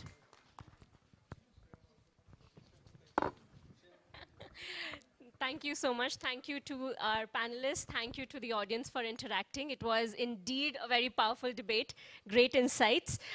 With that, we come to the end of our panel discussion and the audience interaction. Once again, thank you to the panelists for sharing your insights. Thank you to the audience. There was so much to say, so much to learn, but we are short on time. With that, I had to bring this to a conclusion. Once again, thank you for interacting, and we have more exciting segments coming next in the event. But there's a networking break very soon where we will get to share more such ideas, share our insights, share our thoughts. My apology to anyone who did not get to speak, but we would love to hear you while we are networking. So once again, thank you to everyone. It was wonderful moderating this entire discussion. Thank you.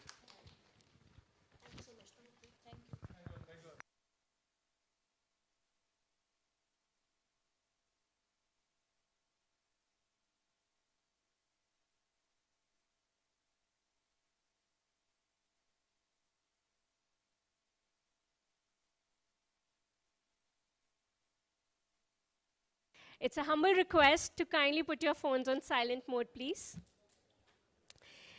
Thank you. Now, moving on. At Q&I, we believe in the power of personalization and the transformative impact of adaptive learning. Ours is a bridge that connects students to their fullest potential, where we create an environment where every student can thrive. In a world where technology is reshaping every aspect of life and education, and rightfully that we just discussed it as well, we as educators can harness these advancements to make learning more engaging, effective, and meaningful. I now invite you to not just listen, but to envision how this approach can transform classrooms, ignite curiosity, and truly empower students to take control of their learning journeys. Please join me in welcoming Mr. Anurag Chandra, Head of Product and Business Operations.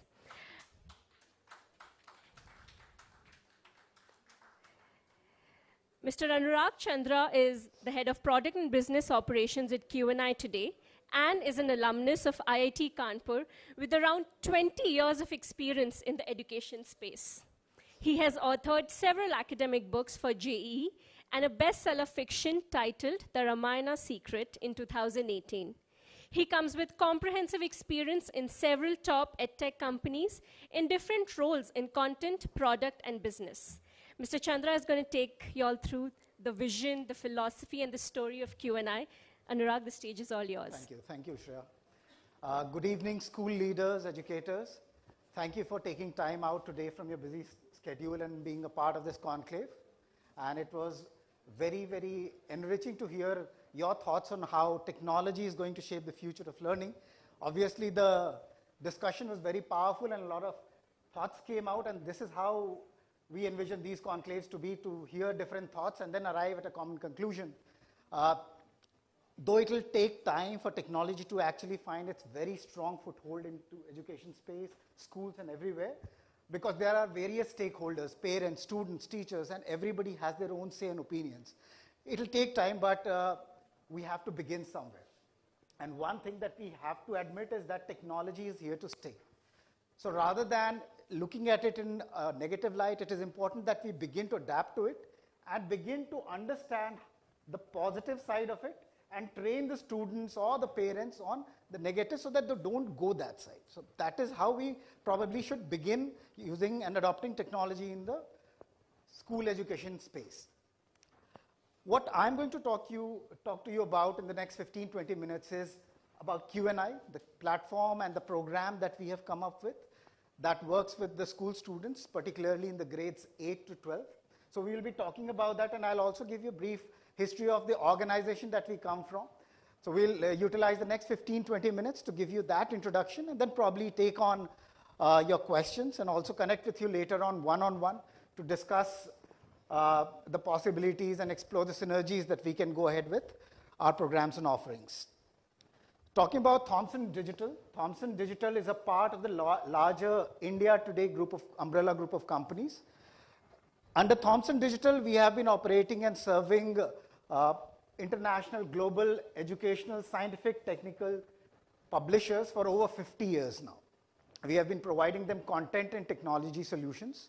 And some of the clients or some of the publishers that we have been servicing include Pearson, McGraw-Hill, Oxford University Press, Elsevier. So all these have been our clients for over 50 years now, and we have been providing them content and technology solutions. So that has been the background of what we have been doing. And a lot of these scientific technical journals that are being published worldwide, almost 80% of the work is being done in India, and Thomson Digital is a pioneer in that. So that is the background of Thomson Digital. While we were serving the international global educational publishers for these many years, we had not yet started or done anything particularly in the Indian education space from the technology standpoint. And that is where the idea of Q&I germinated. So we started exploring the idea of bringing technology into the education, making personalization at the core of education. So that was the vision behind Q&I, and that is what we set out with. So back in 2019-20, we started to get into the research to figure out what are the real problems that the schools are facing. Not in terms of the schooling education, but in terms of the competitive examination preparation segment is what we started out with. Because we have seen a lot of after-school programs, plethora of them, online programs also in the edtech space that were there, but a lot of them were not talking to the school. So it was disconnected from the school, and that's why we wanted to understand what the schools are thinking about it, and then we started the research. And when we did the research, we figured out that clearly there were two kinds of programs that were running, especially in the competitive market, test preparation market segment, like the JEEs and the NEETs and the CUETs. There were the school programs and there were the after-school programs. While the school primarily focuses on the holistic development of the child, it focuses on the board success of the child, provides that safe, sanitized environment, has these trained teachers who are actually trained to be teachers, being part of that delivery of the learning outcomes. In the after-school programs, the focus is primarily on the competition success, not the board success. They have a set of star teachers, mix of regular teachers. They provide teaching in specialized centers, but they are disconnected from what the school is offering. So although both of them cater and do deliver some of the objectives that the students or the parents are looking at, but they are not working in tandem. And that we felt was a major problem. In all these examinations that the child has to appear after the class 11th, they have to go through that board curriculum. Most of the syllabus is same, but they still opt for these after school programs, which adds to their workload because they have to focus on school, they have to focus on these examinations, so there is an additional workload. And it leads to something like as much as 20% of the students who opt out of regular schooling at that stage after class 10th, they do so because they have to prepare for these competitive examinations. So that's a major drain that happens. School being a safe, sanitized environment, school being the place where the child has spent 10, 12 years of their lives, they have to move out at this very crucial juncture of their lives and participate in some other program because it is catering to that. So that was the problem that we were looking at. So we had a competing program that was disconnected from the school because school's focus was elsewhere, and these after-school programs, their focus was elsewhere. We had one-size-fits-all learning approach, though these examinations are all standardized. Everybody has to appear in the same question paper. But the learning process which spans across these 2 years, that need not be standardized. There is an element of personalization that technology can very well bring in with the use of AI that can be utilized to make sure that the children get the learning that they require at their own pace, at their own learning level. Because not every child is going to succeed in a particular exam. There are various other career opportunities that await the child.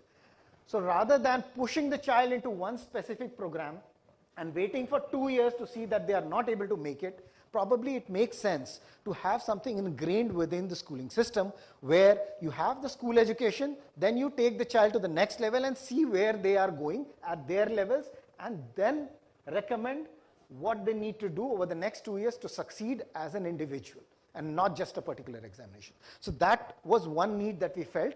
So one size fits all needs to be replaced with personalized learning with the power of technology is something that we felt is needed. What we are getting in these after-school programs is also an unregulated learning environment, which is a major problem, which reflects in lots of news stories that come in every year after the results are announced, where there are students who are attending these programs, they are staying in hostels, and because of that pressure that these examinations bring in, and you don't have trained teachers, you don't have that environment where they can actually grow socially as well, that leads to them taking drastic steps as well. So that is another problem that needs to be solved. We need to provide safe learning environment to our children so that they are able to perform at their optimum best. So on one side we have a set of problems, one side we have a set of things that we need, and with that germinated the idea of Q&I. So Q&I as a solution works in tandem with schools. So whatever program offering that we have come out with, all of them work in tandem with schools. There are 4 key elements of various program offerings that Q&I has. One, it is a seamlessly integrated learning program which works towards board and competition success. So it's not a standardized program that we have and that we give to every school. We work with the school leaders, we work with the school management, we work on an academic plan so that we are able to customize a learning experience for their children as per their needs. So it is a truly integrated system that we try to develop. So now that we are here in Karnal and we introduce ourselves to you, we'll spend the next 5 months talking to you about what the challenges are, what your students might be, the challenges that the students might be going through, and see how we can actually provide that support that we have come up with. The second element is a personalized attention to focus on individual students. So all our programs, we have a learning in smaller groups, but beyond that, we have an AI-powered technology platform that we have developed that's adaptive in nature. So every child, although they might be learning the same concept in the class, when they go back home or when they take a test, the weekly tests and other tests, they will get questions personalized or adapted to their learning levels. And as they gain in expertise, as they gain in proficiencies in these topics, the grade or the level of the questions will improve. So that is being provided by the Q&I's adaptive learning platform that we have come up with, and that takes care of the personalized attention that is needed for the students. The third, obviously, because we are working in tandem with the school, we are working with the school in the school premises with all our product offerings.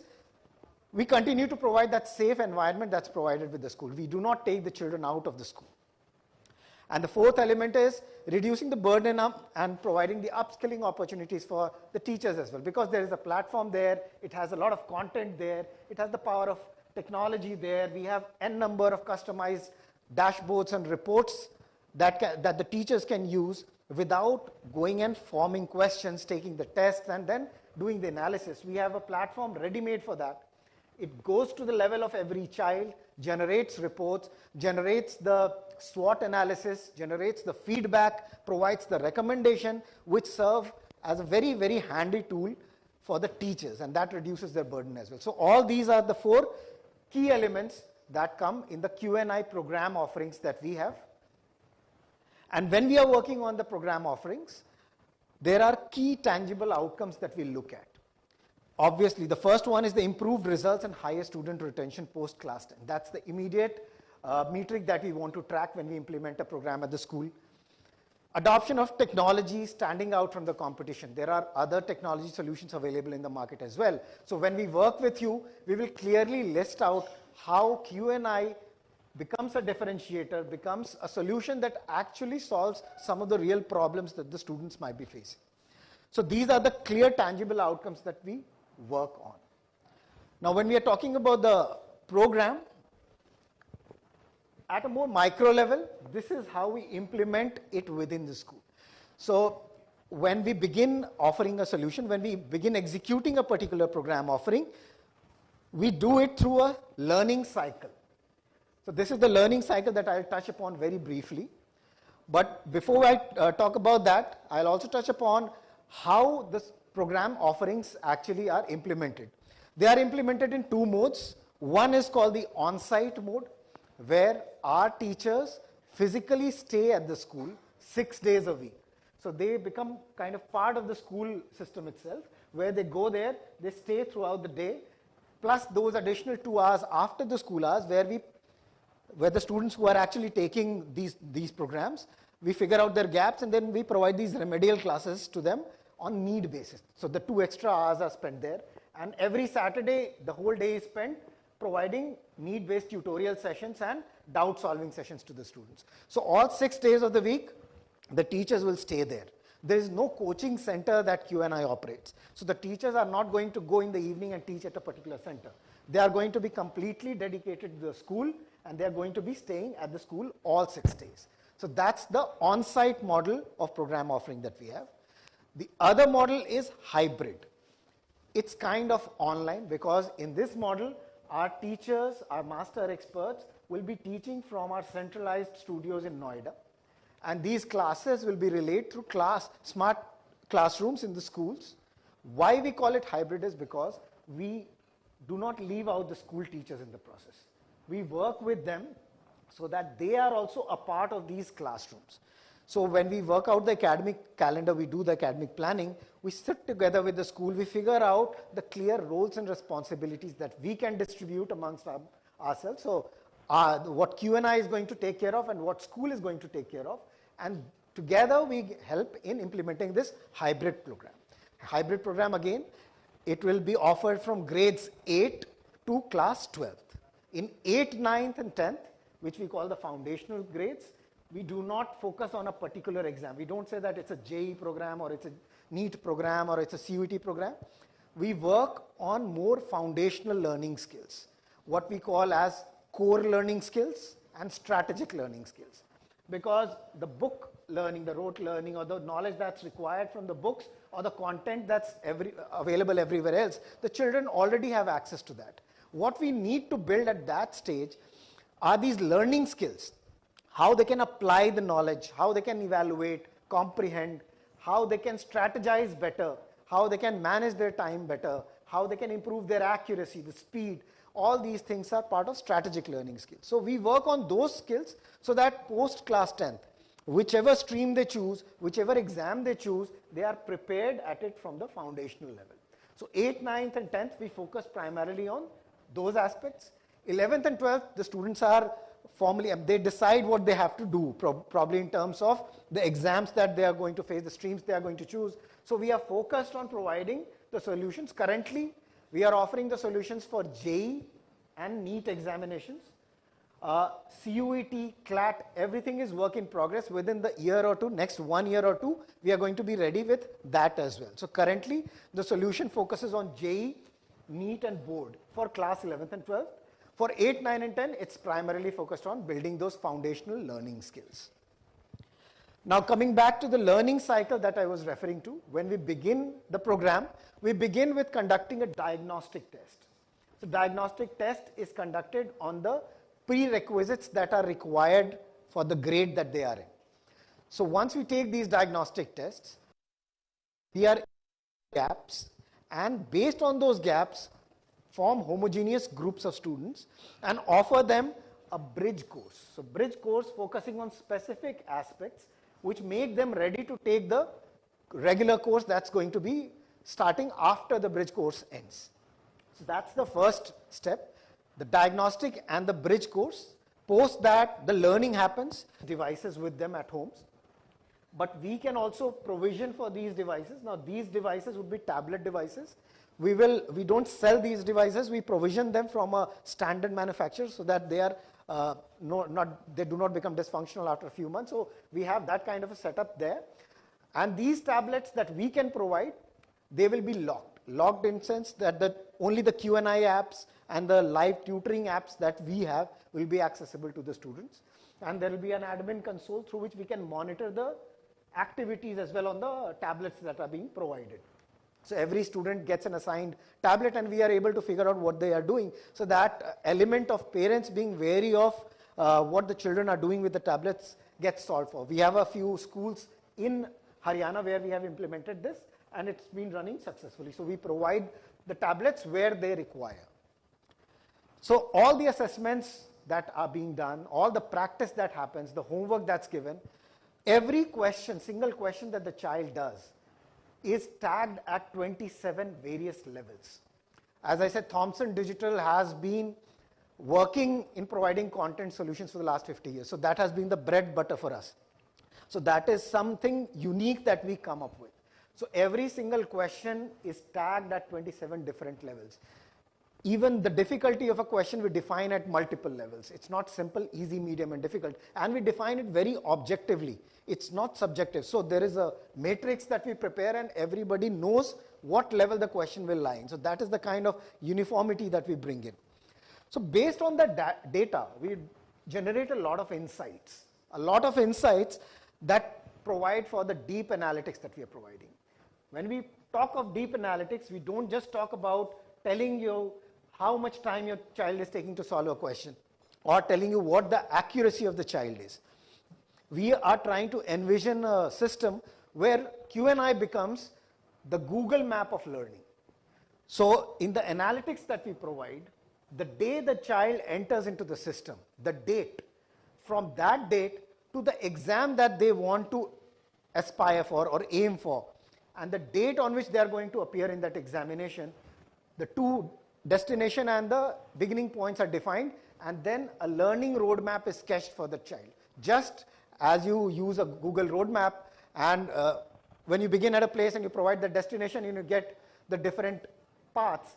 Similar to that, from the date that you enter into the system to the date when you have to take the exam, a roadmap is created, and based on your practice, based on your learning, that roadmap is going to adjust. So on any particular day, any particular month, you are able to see how you have done, how you will be doing if you continue working the same way. Now, if I'm going in a correct fashion, it's okay. But if somebody is not going in the right direction, the feedback and the remedial that needs to be provided to the child also has to be provided as part of the solution. So after the deep analytics, where we tell the child about their strengths, weaknesses, hurdle areas, what areas they must focus on, we come to the next element of live need-based tutorials. The analytics that is generated throws up and tells us whether a child is strong in a particular topic, weak in a particular topic, whether it is a hurdle area, whether it is an opportunity area, and that is how we segregate students or at a topic level. And then we are able to classify them. We make a homogeneous set of students, and then we bring them in these live tutorial sessions that are conducted. So everybody doesn't get called for a tutorial session. only basis your performance on the platform and whatever data that we have gathered, you will be recommended tutorials. So it's very focused, and that is how we complete the learning loop. So it begins with learning, practicing, assessments, the analytics, the feedback, and the recommendations, and it ends with these live tutorial sessions that are provided by our master teachers. And then we move to the next topic. So this is how we complete the entire learning cycle.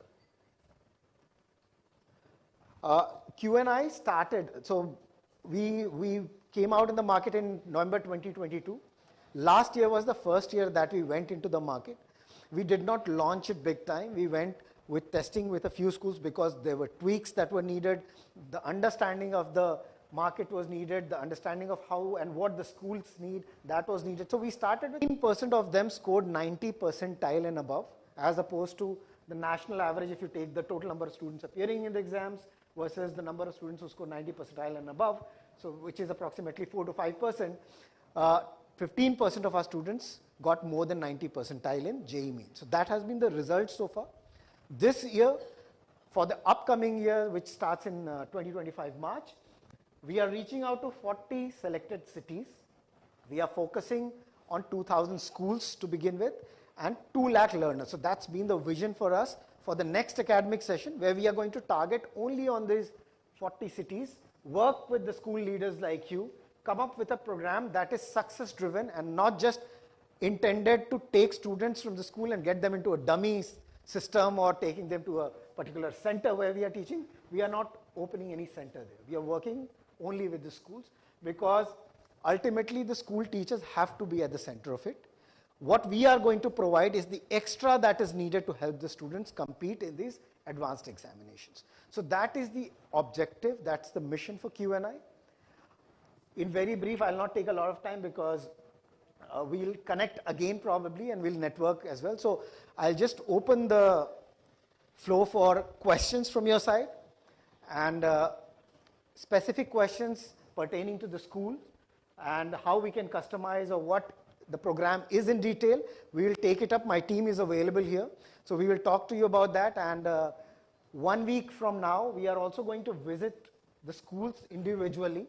And we have also set up a registration desk outside where you can actually, basis your availability, you can give us the time slots as well, so that we can come over and explain the program in detail to you, understand your needs, and then customize the offerings as well. So that, in brief, is what Q&I is all about. Now I'll just open the floor for questions.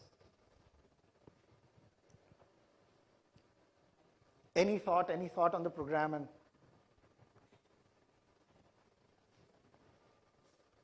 yes, sure.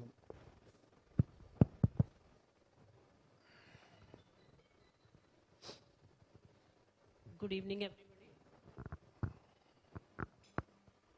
I want to know what is the exact model, like you are clubbing 2 things, na? Competitive exam and board exam. So how practically it will happen? So that again, because there are different models that we are operating in. One is the on-site model where the teachers are going to be physically present. So in such cases, generally there will be a set of students who will opt for the program, while there will be other students who will not opt for it.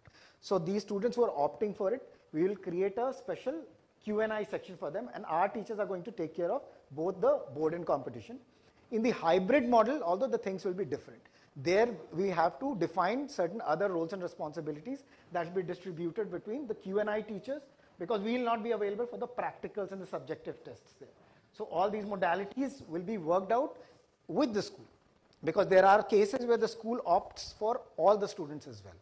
So they take the decision that all the students may opt for it. So it varies. So we can work out on that. And since we already have around 4 or 5 schools who are actually engaged in this particular model as well, we will talk about their success stories and how we are implementing the programs there as well when we get talking about your school, and then we'll arrive at a customized offering for the school now. Are you going to train school teachers also? Train school teachers in the sense we have the platform available. They'll be a part of these classes as well.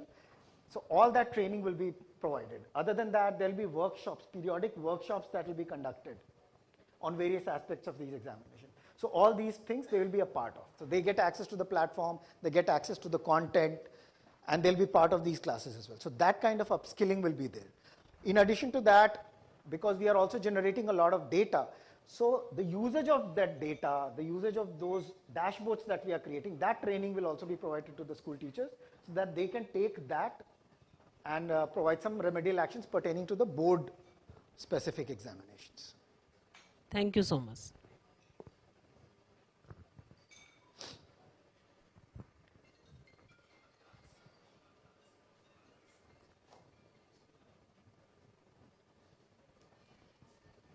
So we have a couple of schools in Sonipat also who are doing it.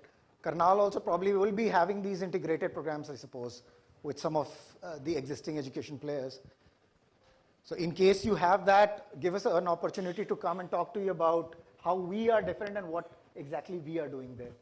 Sir hybrid model में आपके and जो आपका online model है इसके अंदर क्या जो students का प्रैक्टिस मटेरियल है उसका भी डिफरेंस आता है?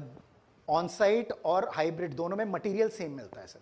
मटेरियल सेम है. मटेरियल सो एक्सप्लेनेशन के लिए डिपेंड्स कि आपका फैकल्टी ऑनलाइन अवेलेबल है और इधर हाइब्रिड में कुछ रिस्पॉन्सिबिलिटी स्कूल टीचर पे भी आ जाती है. दैट्स व्हाई उसी तरह से स्केल करते हैं क्योंकि so in online model what is the way to submission of the homework or the worksheets or something is which students complete? तो उसमें दो पार्ट हो गए. जो सब्जेक्टिव वाला है वो हमारे पास नहीं आता है, वो हम स्कूल टीचर्स के साथ करते हैं. लेकिन एवरीडे होमवर्क जो MCQ, assertion reason, match the following, comprehension based, ये सारे क्वेश्चंस प्लेटफॉर्म पे बच्चा करता है. So it is based upon OMR? Platform में हम उसको टैबलेट डिवाइसेस पे कराते हैं. टैबलेट डिवाइसेस पे.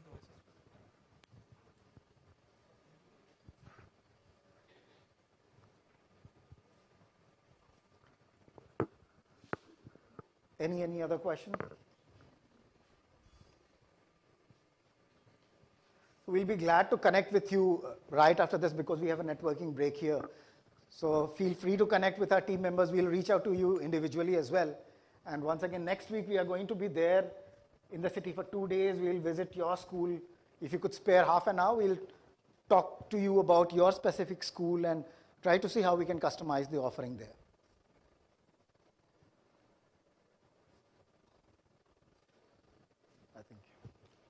Thank you. Thank you for your patient hearing. Thank you for your time.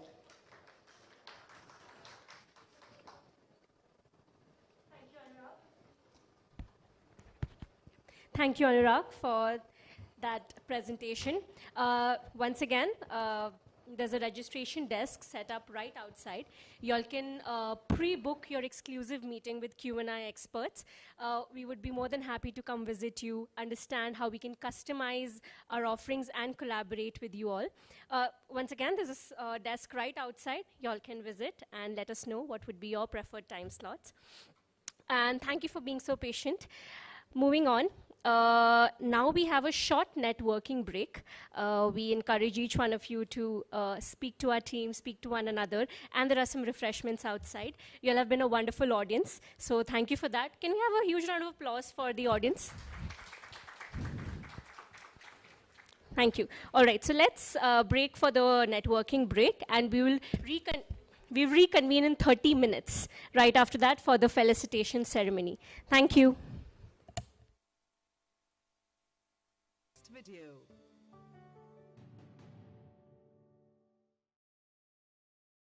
Welcome to Q&I's analytics section. When appearing for a competitive exam, it's critical to get down to the granular level to get an in-depth picture of your overall performance. Our unique assessment-led platform makes it super easy to do this by giving you never-seen-before tools to analyze your. Good evening, everyone. We are about to begin. I'm going to request all of you all to remain seated. Team, could you please invite everybody back in? Thank you. To go back to the questions and review.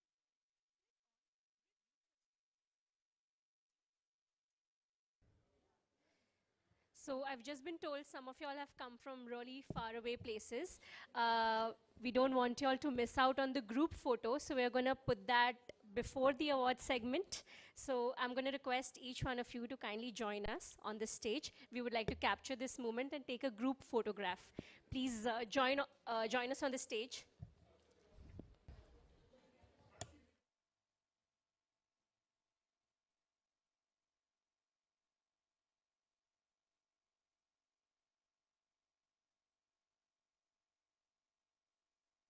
Well, thank you for that. Let's move into a very special part of today's event. It is my absolute pleasure to introduce our awards segment. This moment is dedicated to honoring the individuals who have gone above and beyond in shaping the future of education. May I please request everyone to kindly remain seated? Sir, ma'am.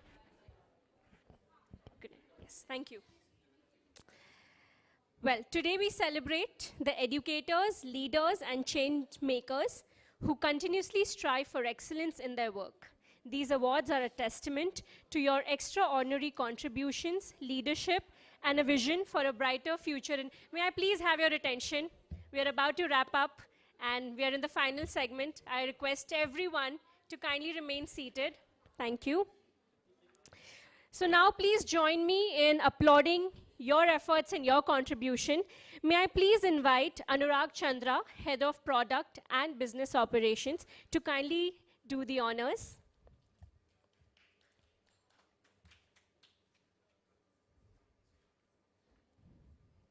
And with that, let's begin the award ceremony. Let's honor the exceptional school leaders, and may I please invite Dr. Sumita Thakur, Principal, Greenfield Public School, to take her award. Can you please have a huge round of applause?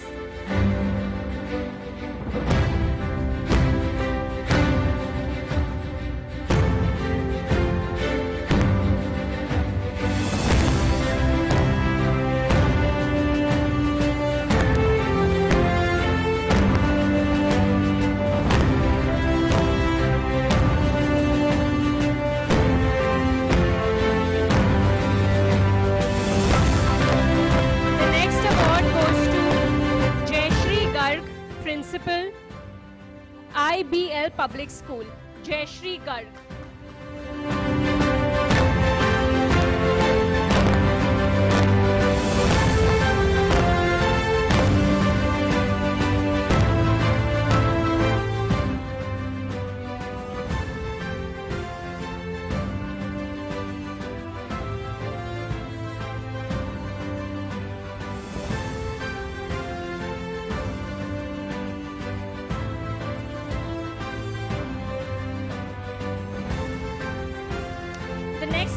Goes to Ms. Ritu Singh, Principal, SD Modern Public School.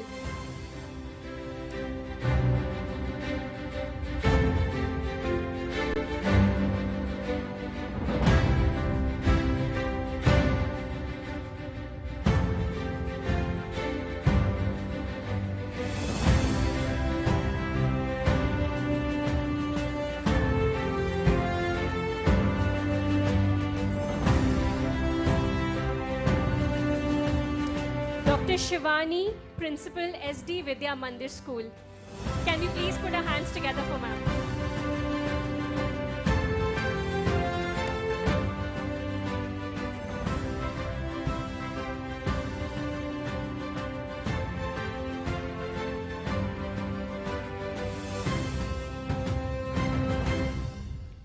Please put your hands together for Ms. Rekha Bajaj, Principal. Ms. Rekha Bajaj, Principal, Piet Sanskriti Senior Secondary School. Oh, Pite. Ms. Rekha Bajaj, Principal, Pite Sanskriti Senior Secondary School.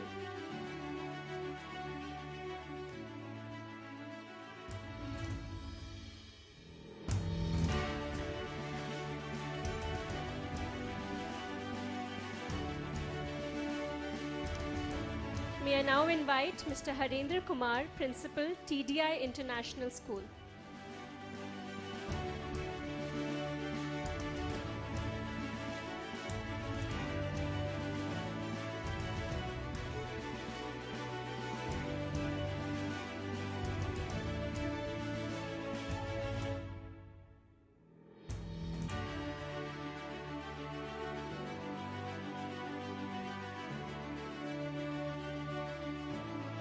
Please put your hands together for Sarita Agarwal, Director, eMax International School.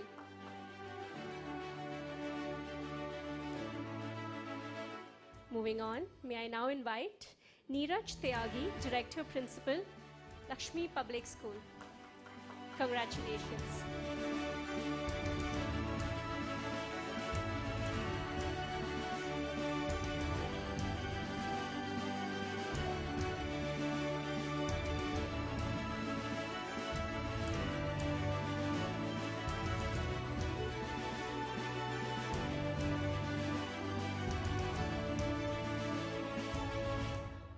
The next award goes to Deep Bedi, Principal, Mount Litra Z School. Congratulations, ma'am.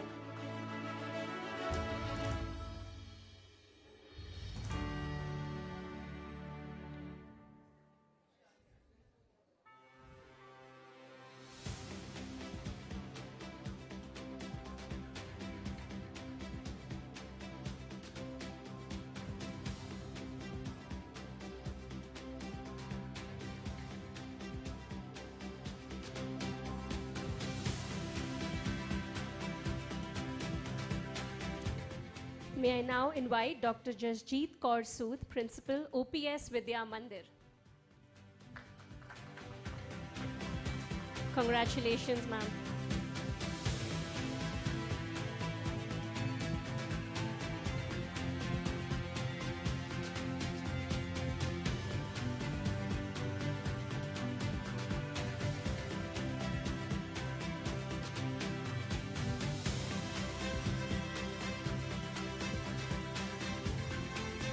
Please put your hands together for Amita Chopra, Principal, Anthem International School.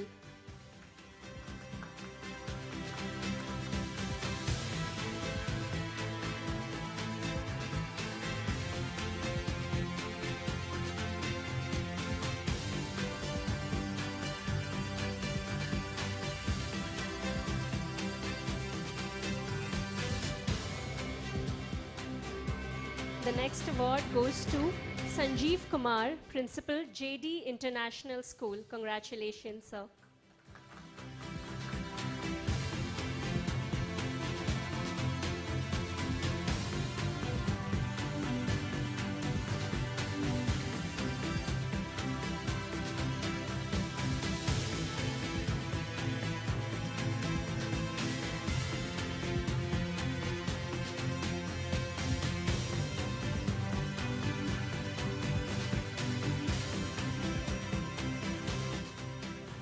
Please put your hands together for Surinder Malik, Director, John Wesley Convent.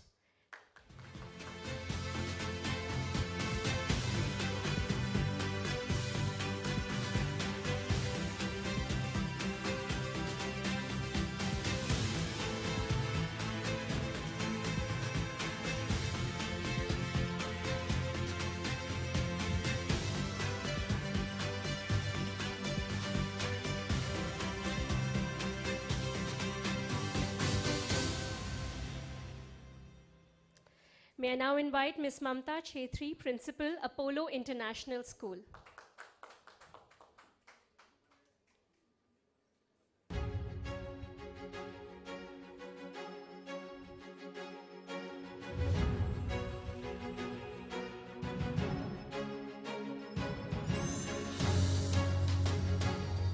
Please put your hands together for Ms. Kusum Ehlawat, Principal, Pratap Public School.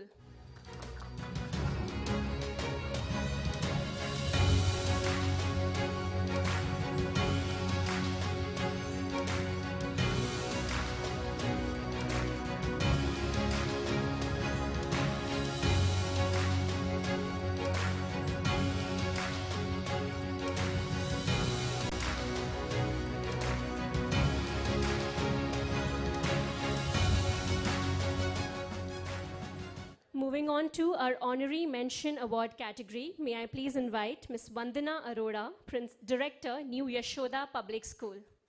Please put your hands together.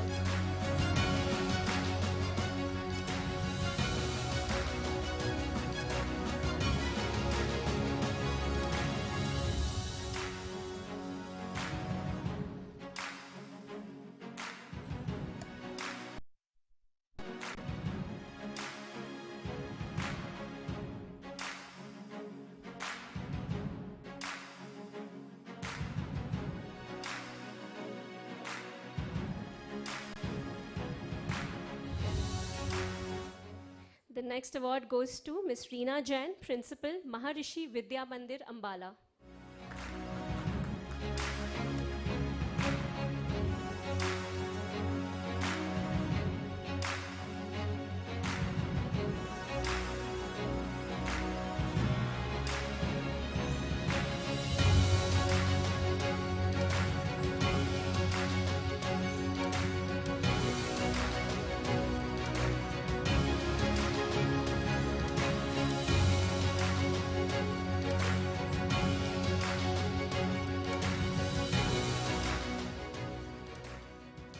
With a thundering applause, let's welcome Dr. Harsh Sethi, Principal, Karan Public School.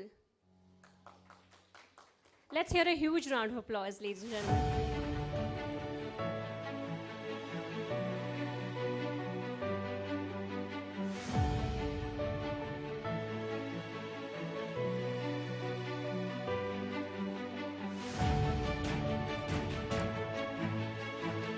May I now invite Ms. Sunita Khanna, Principal, Bharat Public School. Ms. Sunita Khanna, Principal, Bharat Public School.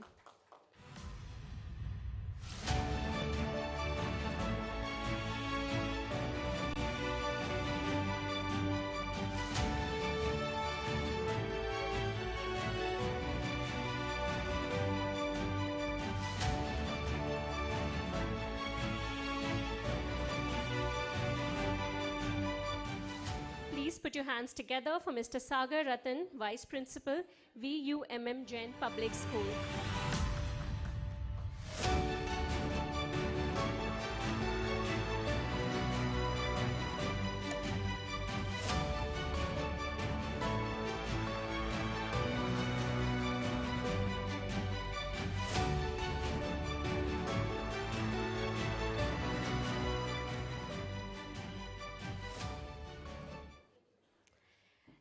The next award goes to Ms. Cheshta Saluja, Chairman, Zen Global School. Please put your hands together.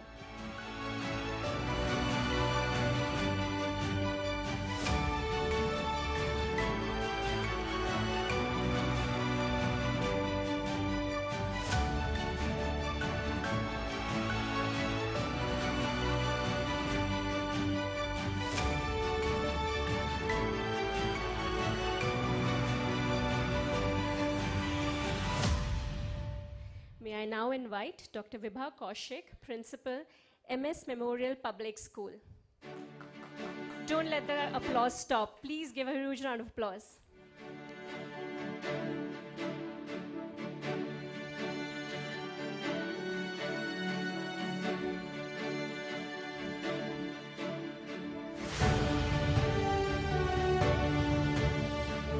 Please put your hands together for Mr. Naresh Kumar Sharma, Director, SPS Convent School.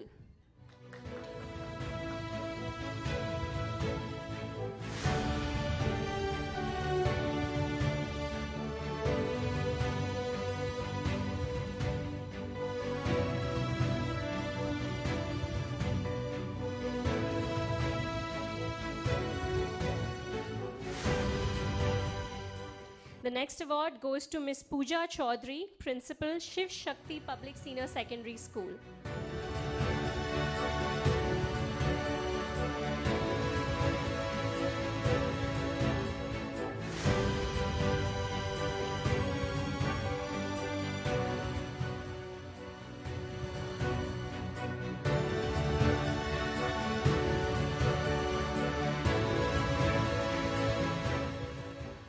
May I now invite Mr. Pramod Rathi, Principal, Himgiri Public School.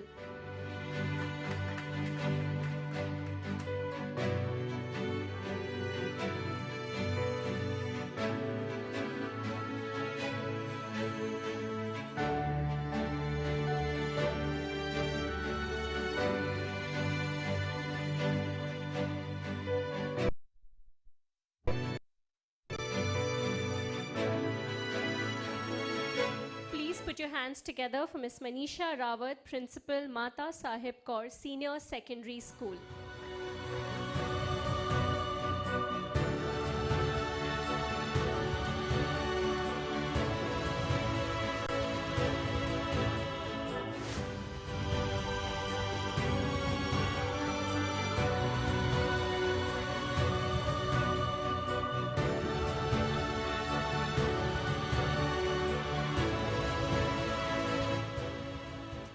next award goes to Ms. Geeta Sharma, Principal, Baba Siddhnath International Public School.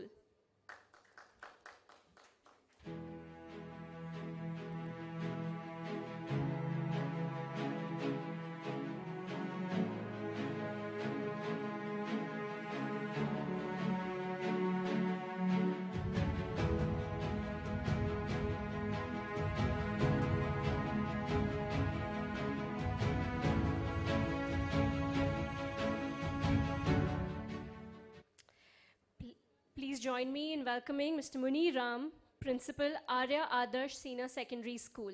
Congratulations, sir.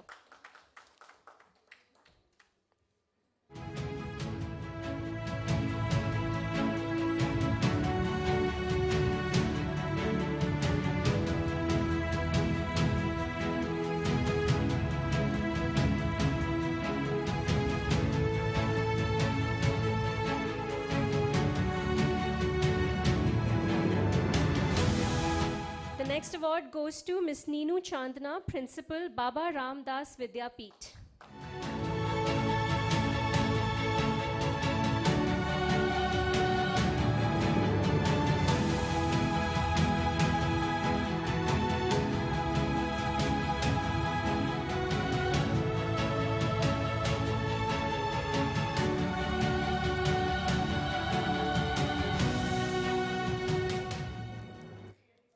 Please put your hands together for Dr. Gaurav, Director, Ravi Adarsh Senior Secondary School.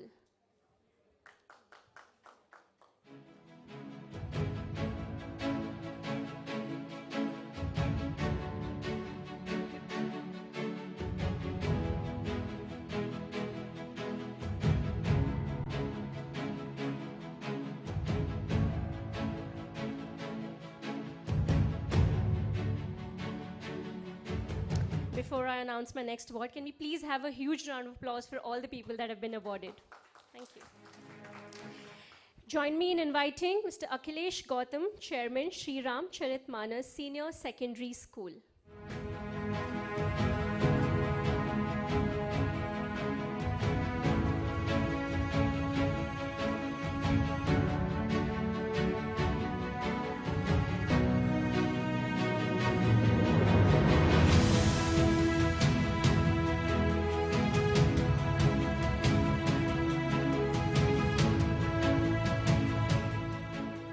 The next award goes to Dr. Sudesh Sharma, Principal, BSN Senior Secondary School.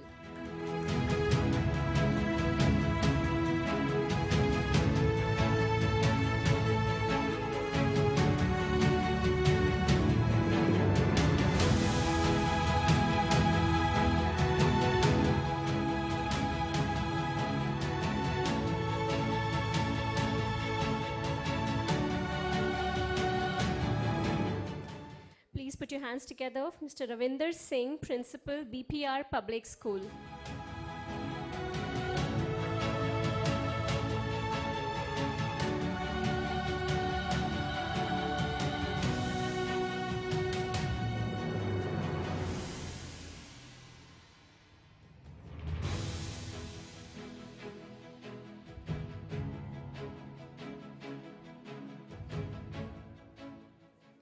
The next award goes to Ms. Sabya Batra, Director, Baba Ramdas Vidyapeeth.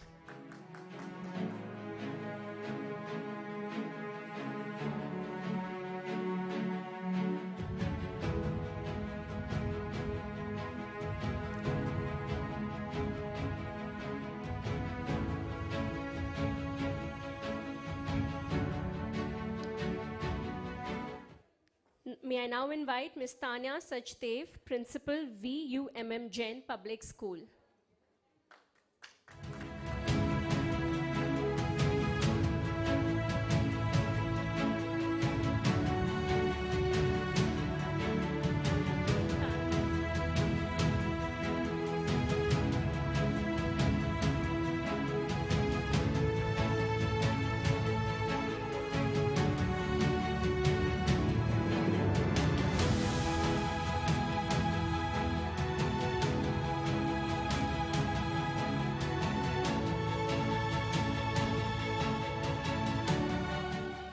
put your hands together for Mr. Bharat Bhushan, Principal, Gyan Bharti Public School.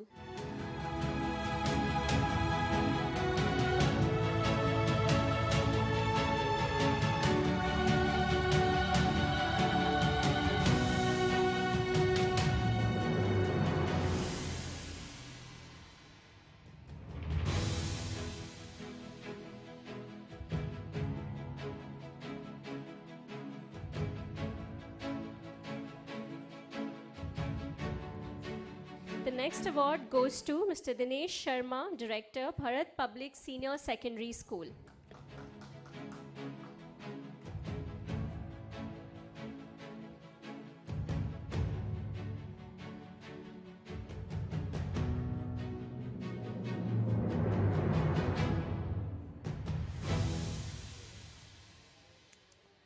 Please put your hands together for Ms. Sona Sachdev, Principal, State Public School.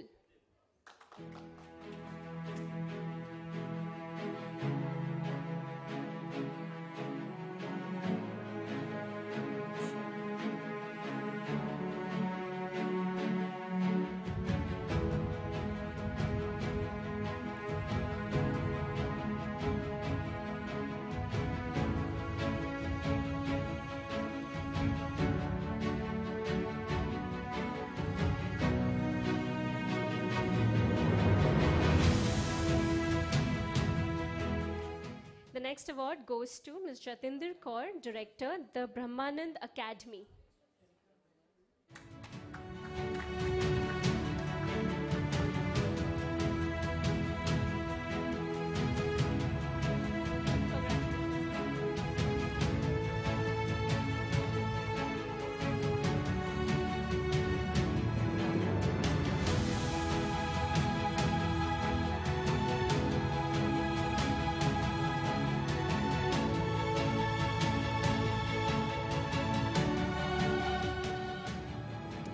The final award for tonight goes to Mr. Anurag Sharma, Director, Yuvraj Public School.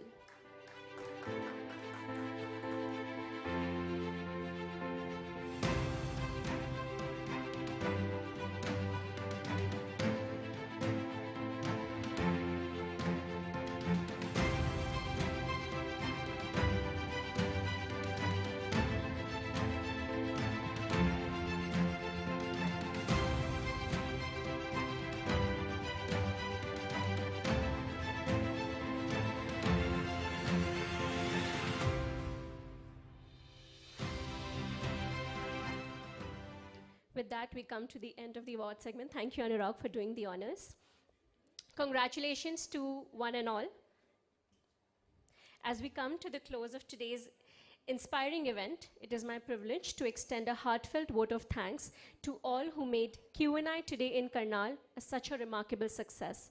To our award recipients, congratulations. Your dedication, passion, and relentless pursuit of excellence in education are truly commendable. To our esteemed panelists, thank you for sharing your invaluable insights on how technology is shaping the future of education. And to all our school leaders and educators, a special thank you to you all for joining us today. Your unwavering commitment to nurturing young minds and guiding them to achieve their potential is truly inspiring. In closing, I'd like to once again thank each one of you for making the time to be with us and for engaging in such meaningful discussions. Together, we are shaping the future of education, and today is just the beginning of that journey. Once again, thank you all, and I wish you all a safe journey back home and continued success in your endeavor. It was wonderful playing host to you all. Thank you so much, and good night.